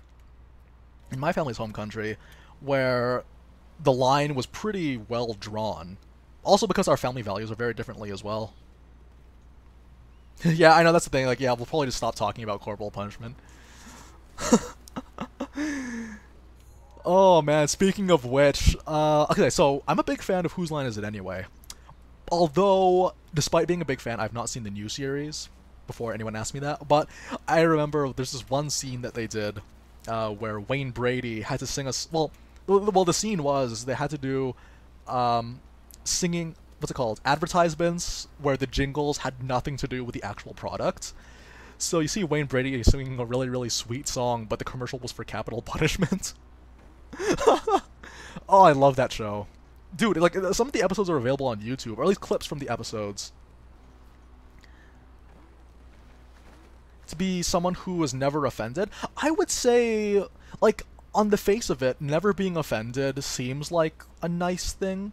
But I feel like there are some things that you should be offended by. It's because you already have a core principle. Like, if you have a, like, here's the thing though, like, there are some things where you should kind of just, like, you know, you should be offended, but then the way that you react to being offended, there's the different, like, there's that kind of thing that, you know, that's not really something I'm very much equipped to talk about. Because, yeah, people do get offended easily, but the thing is, though, I don't really mind getting offended easily. What I do mind is how you act and what you demand when you get offended easily, you know? Like, it's like, you know, because, like, if you believe in something, then, and something that someone says contradicts or attacks your morals, then, you know, like, then you should take some stand for it, because you believe in that, right? Like, there's a lot of people on the internet these days who believe very heavily in things that I do not believe in, that I will not support, that I cannot support, actually, not even will not, cannot support. But they believe in what they do, and that is where I have respect for them. The same thing is, like, if you have morals, and that's fine, but honestly, though, it also depends on where the offense is coming from. Like, if you get offended by an episode of South Park, you shouldn't be outraged by that, because South Park's all about offending everyone. Yes, Mecha Flame, my dad comes from the islands that I'm not allowed to say right now because YouTube might hear it, and then and then they might think that I am saying a racial slur. That's the big hint. No joke. My dad actually wore a sweater of his hometown once, and he got in trouble because he was in Canada at the time.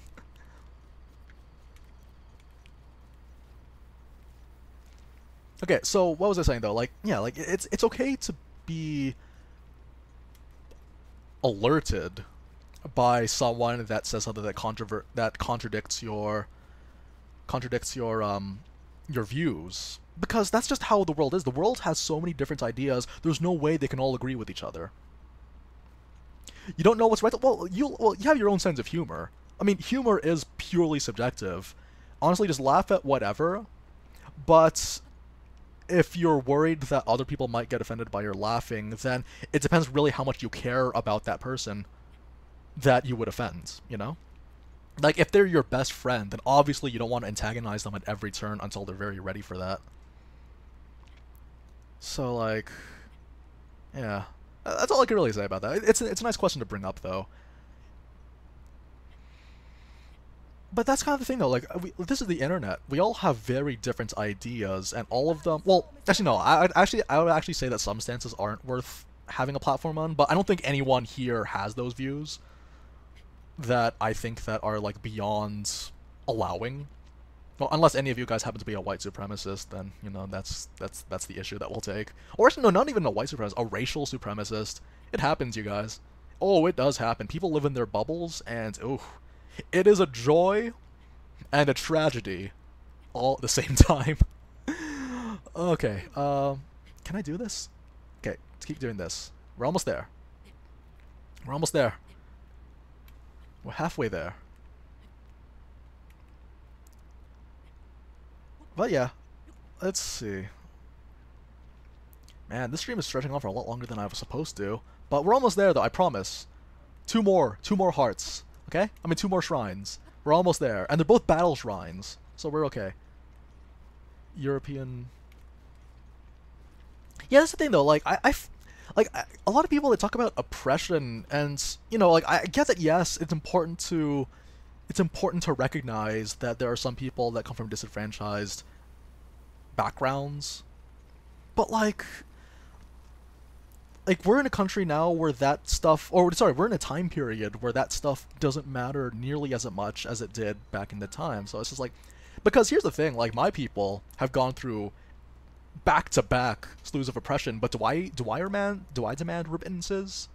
Do I demand compensation for the bad things that have happened to my country as a result of history? No.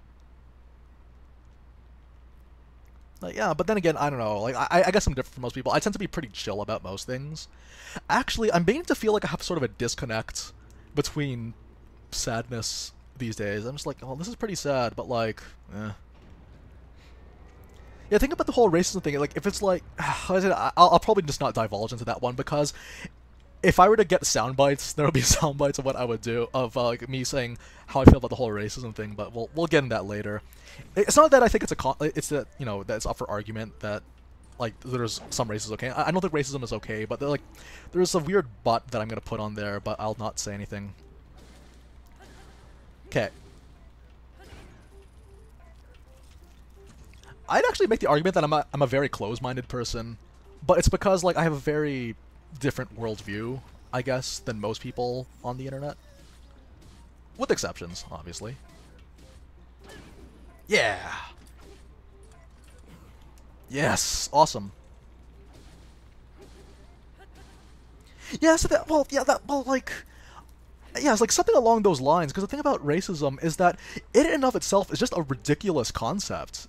It's ridiculous to be racist in thinking that one race is inherently superior to the other, especially because I come from the viewpoint that all races were created equally. Yeah, time for that has passed, but like the thing is, like, I don't know, like I come from the viewpoint that all races were created equal. So I guess that would be kind of my thing as well, is that for most controversies I would kind of default to that. Yeah, that's true. The whole Charlottesville thing was just messed up. Like, I don't even know what I could say about that, or if I should say anything about that.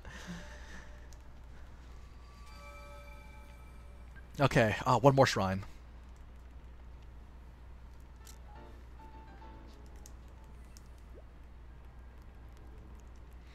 Well, no, the thing is, I'm saying based on my own belief system. If you don't believe that humans created, that's fine, you're allowed that. But I believe that humans were created, so that's where my mindset is coming from. That's where my mindset is coming from when I say, like, whenever I say, like, creation and speak, don't be offended if I say that stuff, because if you guys have your own beliefs of how, you know, the origins of humanity, by all means, that's cool. That being said, though, I'm more, like, you know, religious freedom, whereas, you know, here we are.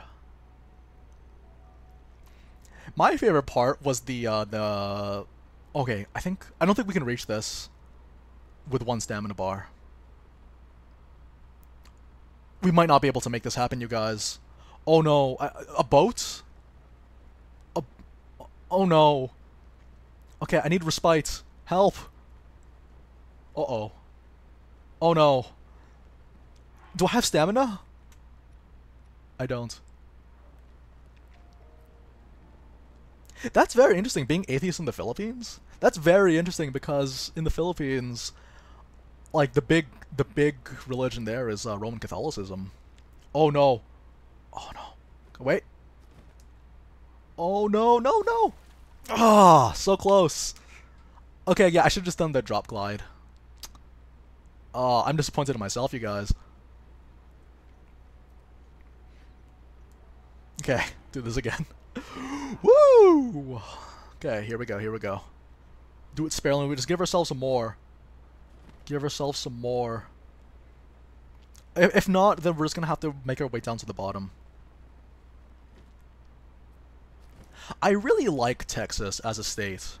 Like, I don't know, like, because I have relatives that are from there. And, like, the way that they live, it's very sufficient. It's just a very self-sufficient way of doing things. And also they have a lot of state pride. They don't have country pride, they have state pride, which I thought was very interesting. Oh boy. Oh, coming in hot, coming in hot! Yes! Oh, that's awesome. Okay, we got it. I know.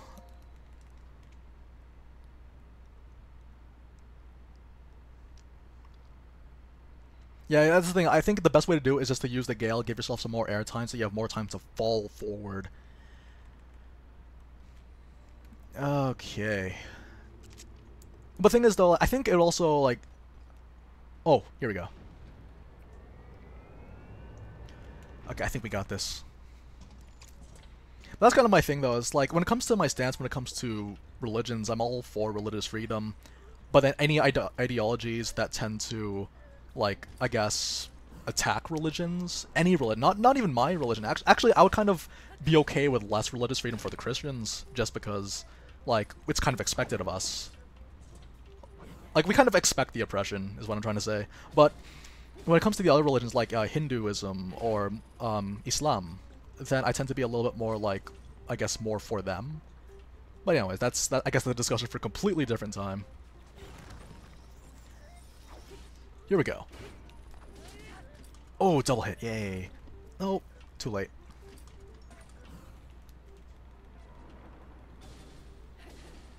Yeah, it's because of this. It's because of the Spanish, isn't it? Oh well. Woo! Okay, next weapon. Yeah, okay, we're gonna use Ancient Battle Axe. Bonus damage.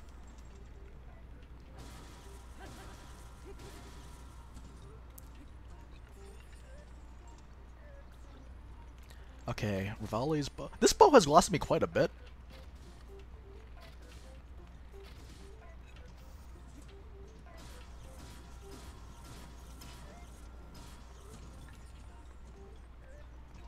Okay. This was also one of my first videos took place, actually, you guys.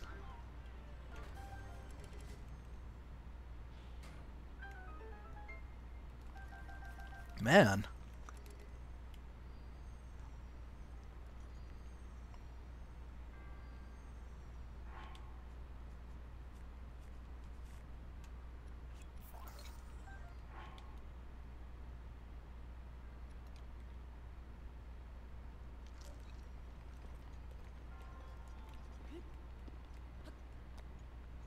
Whoa, okay.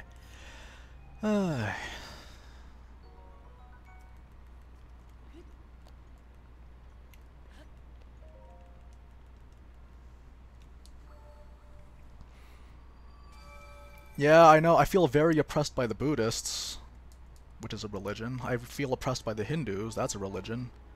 How many terrorist attacks have happened from Hinduism? That's the thing. It's unfair to lump all religions as if they were the exact same thing. In fact, that's actually very telling that you don't understand the religions yourselves.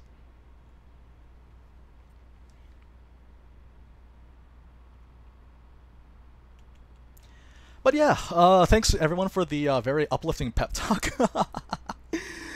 Okay, we have enough. We have enough, you guys. We can finally get the Master Sword. No, but you're saying all religions oppress each other, or the whole point of religion is to oppress. That's not true.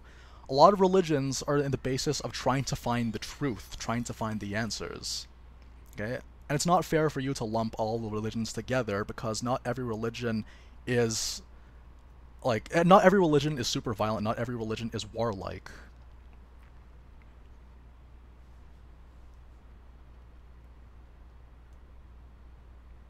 So that's kind of my thing, though. It's just like, yeah, like for me personally, my own personal belief is that if you want to worship something, if you want to um, partake in a religion, I'm not gonna try to stop you because that's your choice. My problem, though, is if your belief system forces people to not have a belief system, which is why I tend to be I tend to be very resistant to atheism, because that's not a religion, it's a belief. Okay.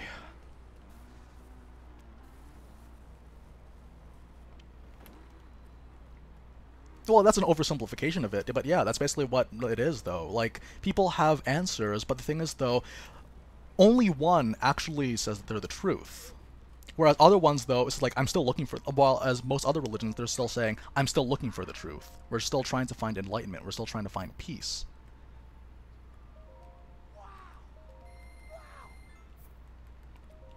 Whereas the one that I follow is literally the person that had all the answers, and we follow. Anyways, it's one of those things, though, because the representation of religion in today's world is also very different, and I would say, like, I guess a little bit less open to criticism, which is very unfortunate. But that's kind of the thing, though. It's really like you actually have to sit down with these things. You can't just read a biased example of a criticism of one, or a what's it called, or a not sorry, or a non-criticism, whatever you would call that. I would say, like, you would have to actually sit down yourself and experience what exactly it is that they're going through, and then you would make your decision based on that. You can't just sit at your computer and think, well, I think this because this, and compartmentalize it, and then think that I understand it.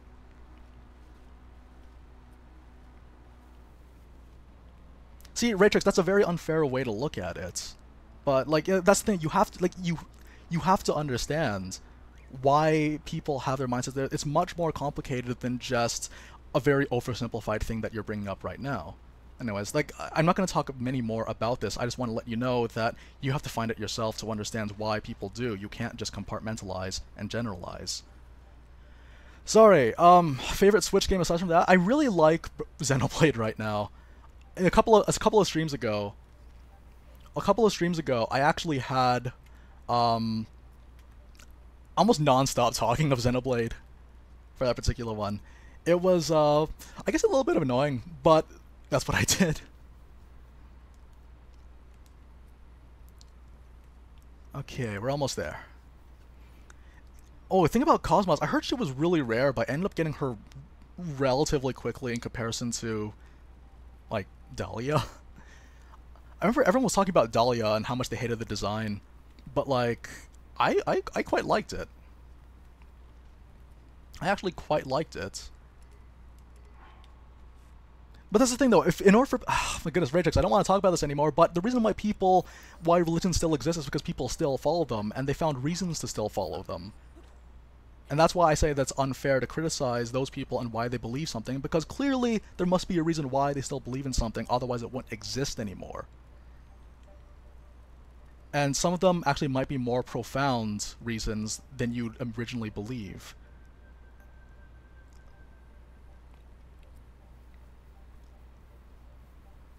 But yeah, I don't have. Well, Splatoon 2 was okay. I like it. It gets me angry sometimes, but I liked it. I had more fun. I had more fun playing Splatoon than most other competitive games out there. I think it's because it was really quick. It's very quick how they do that. You just kind of just pop it in, go in, and I think the updates made it even more convenient, I believe, which is nice. Oh, Cosmos vid. Stay tuned for tomorrow, my friend. Funny that you mentioned it. Cosmos is happening tomorrow. Actually, not kidding. Actually happening tomorrow.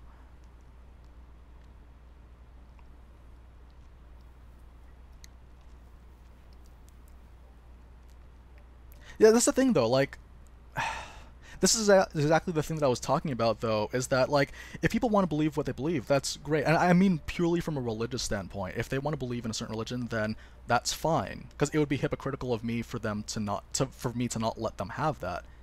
Everyone's given a choice. Everyone has free will. The problem is the belief system that says that all of them are fake based off of whatever knowledge that they happen to have at the time, and that's not fair. So I guess that's kind of the thing that I would stand for, personally.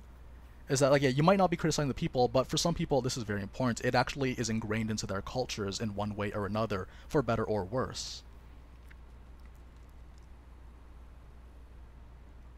But honestly though, like, I can spell it's all and all about this, but I'd rather let my personality kind of shape, I guess, what kind of person I am or how I'd be. Oh no no no no! Would it be faster if I just biked?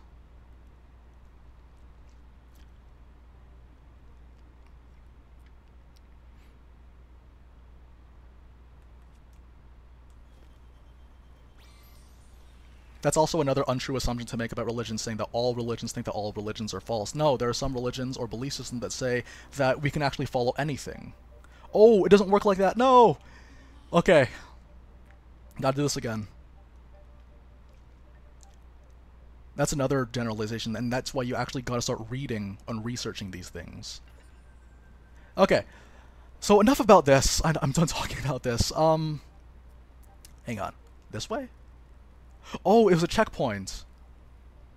Oh man. Okay, that threw me off. Sorry. I read in Yuki.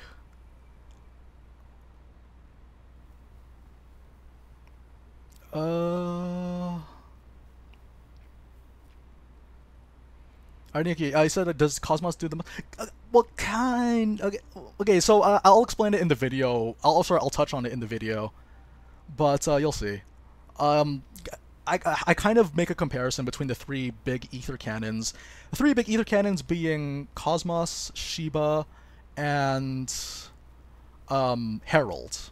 They all can reach good amounts of damage, but the situations that you have to undergo in order to reach that damage or reach that peak potential is what's it called? It's just different how they do that. And then eventually one might outscale the other, but the thing is though, how long do you want that encounter to last? It's one of those things. And yeah, I'll get into it a little bit more in tomorrow's video. If people that say believe that X is false, you're assuming that there's only two sides. That's the danger. Like, you're only looking at two things. That's about, so that's why we don't want to talk about it, because you're digging yourself further into a hole right now with this. Is that, like, oh, I can ride this now. Like, honestly, Retracing, we're done talking about this. Like, it's not fair to think that your view, only your view is that one thing, because you're essentially just doing what you're accusing of religions of doing. Because not every religion is the same as what you perceive them to be. That's the problem. So that's why we're not talking about this anymore. Okay, I have to open up this shrine so I can warp back.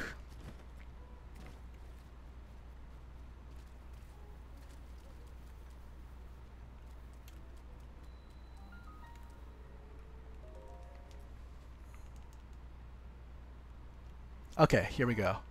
We have to invest, super invest. Let's go to the Kakariko one, I guess.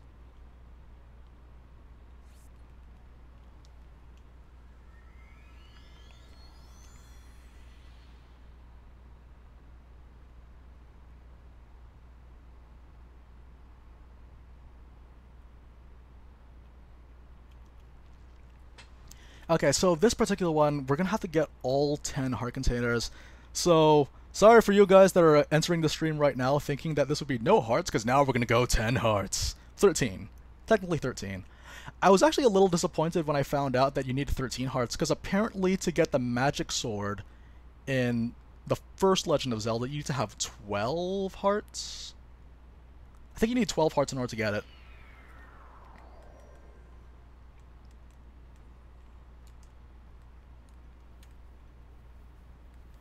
Okay, here we go. And...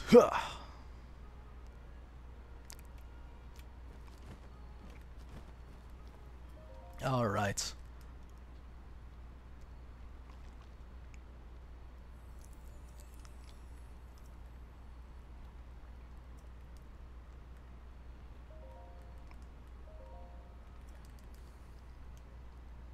Man, I'm hungry. Oh my gosh, we've almost gone for an hour. And so actually, okay, so part of the reason why I was wondering why people... Sorry, we were wondering about Let's Plays, is because I think that was one of the things I originally wanted to end up doing, but it's really difficult to get into that. I know I talk about this a lot, but it is nice, though, that people can at least attend the stream and watch them. The thing is, though, is that with a stream, even, like, in and of itself, it still wouldn't pull in the same amount of viewership. But what I am planning, though, for 2018, just to let you guys know, since you guys are kind enough to be here today, my plan was to be this summer. I don't know if we can continue... Like, I guess like, we'll probably be done with Xenoblade stuff by the time July runs around, because I think July is when the game that I'm planning to play is going to be coming out. But there'll still be guide stuff. I don't know what game's going to be out, but yeah, we're definitely going to be covering that just in tandem, because I guess people have taken notice, and that's cool. The thing is, though, when we get to July, we're actually going to be starting sort of a series. It's not going to be very recurring. I mean, we're going to do this. It'll be like a little project. And I hope you guys look forward to it, though. It's I'm actually very much looking forward to this, though. Zachary Harper, I wouldn't hold your breath, buddy. 1 million subs seems really far away. I would like to get a check mark, though. 100k?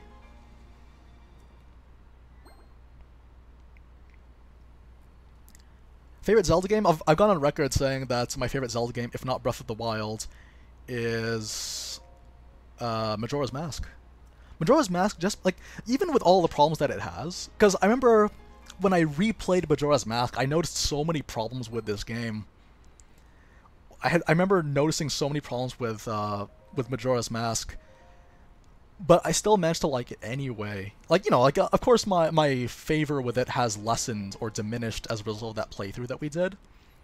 But man, because we went with like Atsuki, we went for all 24 masks for that playthrough, but I remember the thing that annoyed me the most with that game, because we played the GameCube port of the N64 game. And what happened there was what's it called? I didn't like that I had to keep pausing the game. No, wait! Press the wrong button. I literally had to press one button. Sorry. So what happened there was I had to keep pausing just to change stuff, and you have to do it so often. Like, at first I didn't think, oh, it's just maybe I just didn't attribute my buttons. No, the requirement is you have to have like 4 items, but they only give you... Sorry, no, you need to have 5 items, but they only give you 4. They only give you 3 slots to work with. I'm just like, why?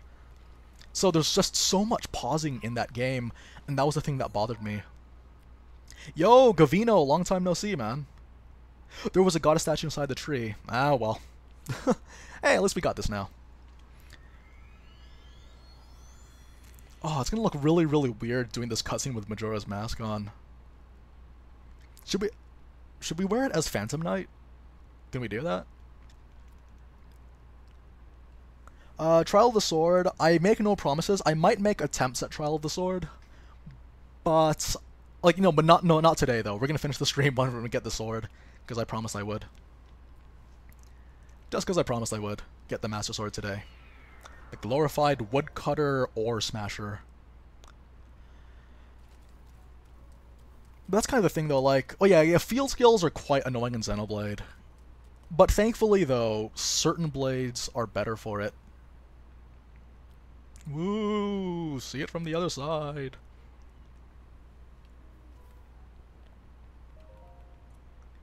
I I can understand why people hate grinding, but I love it. Oh my goodness, German Zelda's so cute. It's my favorite thing in the world. Oh my goodness, I have to build stuff later.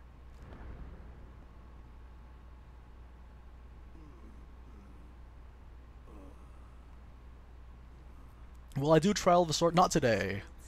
We've stretched on way longer than I expected. I thought we were gonna make it, but turns out there's actually quite a bit of stuff that have to be done in between the hour. But we'll see what we can do. In the meantime, let's watch this, shall we? Actually, no. No, I'm gonna talk over the movie. I'm gonna be that annoying guy in the movie theater. Gonna, I don't know, talk about poetry. Yeah, okay, so yeah, gate grinding sucks. I will admit that, though. The whole gate grinding thing, they do that a lot in MMOs. Why would it be in a video game? Like, for an MMO, it's just to give incentive for people to log in. Whereas with a game, like, you have my attention. I bought your game, and I sat down with it, and I popped it into my console for the sole purpose of playing you. It really sucks, the gate grinding thing. Like, but I'm kind of into it. I don't know, like, personally, I'm kind of into it, but people shouldn't suffer because I like something and people don't, you know? Like, I don't know, I love grinding on my games. That's why I love, Hyrule Warrior, not Hyrule Warriors, Fire Emblem Warriors so much. That game was all about the grind. But I liked it. Oh, it looks so haunting! It's this terrifying mask in the middle of a foggy forest. It looks horrifying. But yeah, guys, we're actually going to be closing out the stream once we get the sword. Not sure what else I could say here. I think we're pretty much done with things to say. I need water. I should start... Actually, I've been considering bringing, like, snacks and water to the stream, but, like, that would be going on multiple bathroom breaks, which I guess is good because it's healthy to go to the bathroom, but man, I love these cutscenes. Uh-oh, he died. I'm sorry. Your best friend, he isn't gonna make it.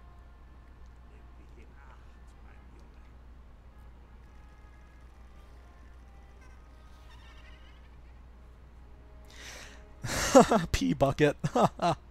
Oh, if only. The thing is, though, like, I was considering, like, having snacks, but the problem is, though, is that, like, I have a headset, meaning that you will hear me chew unless I constantly be pausing, but I'm a fast eater, but I'm not that fast. Come on. Like, you know. Although, if we ever do the Let's Play project that I'm planning for the summer, that might be a possibility. Sorry, the fangirl asks, would you rather go to Hyrule and be there forever and not come back? Or go for an hour but not get to do it? That's kind of weird, like, I don't know, because I'm very happy with my life here on Earth, you know? Like, Earth has its problems. It does. I was promised Earth to have problems. I was promised this world to be fallen and, like, disastrous. But I'm kind of enjoying the challenge that it comes with. Like, Hyrule's nice too. Honestly, if it was possible to, like, have, like, a VR MMO kind of deal going on, I would totally get into this. Totally get into this. VR MMO. Sorry, yeah. Sorry, got some SAO on the mind for some reason. Oh, and Fee. The Legend of Fee. But yeah, honestly though, like, if it was possible, but I don't know if I'd be able to choose between one or the other. That's the thing though, in Hyrule you don't need internet. Sorry, Zachary Harper asks my favorite rare blade. Favorite rare blade? If not Percival... If not Percival, then Sheba. Like, my top 3 favorite in terms of design and usage combined. Percival, Sheba, and Cassandra.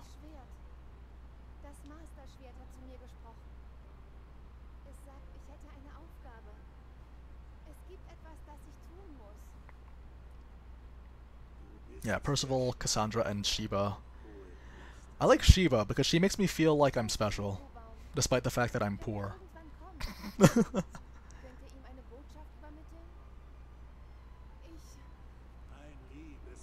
Like, I would love to, like, I don't know, maybe pull a Narnia. Yeah, like, unless, like, I guess we could, like, pull a Narnia and we can just end up there at random times, but then having lost no time in the real world. Because I still want to live my full life, you know? However long that is. I could die tomorrow for all you guys know.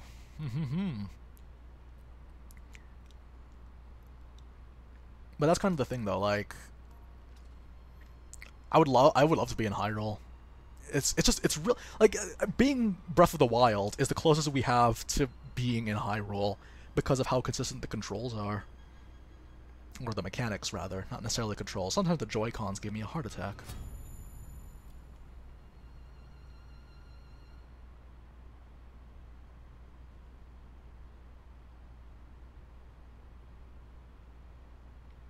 That's nice.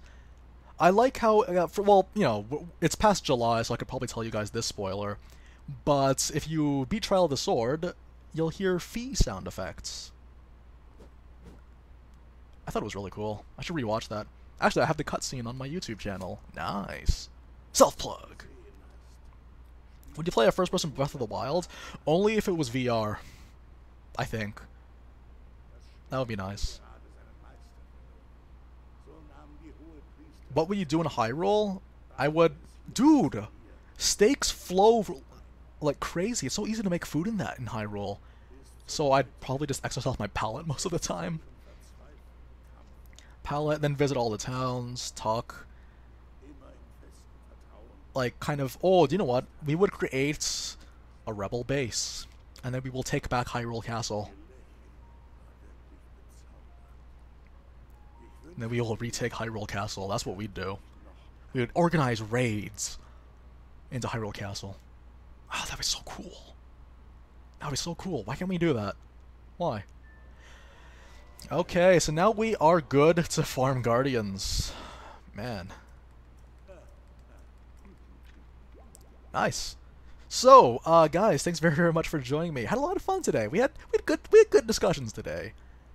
Like, I got a little bit heated, I'll grant, but I enjoyed these discussions, though, and I want to let everyone know that, like, sorry if people would get offended, because people do, because it's the internet, people will, but I really enjoy these kinds of talks, though, and I hope you guys kind of, I guess, be a little bit more comfortable with that, because I love this kind of stuff, but if it's gonna be too taxing for you guys, then I'll not.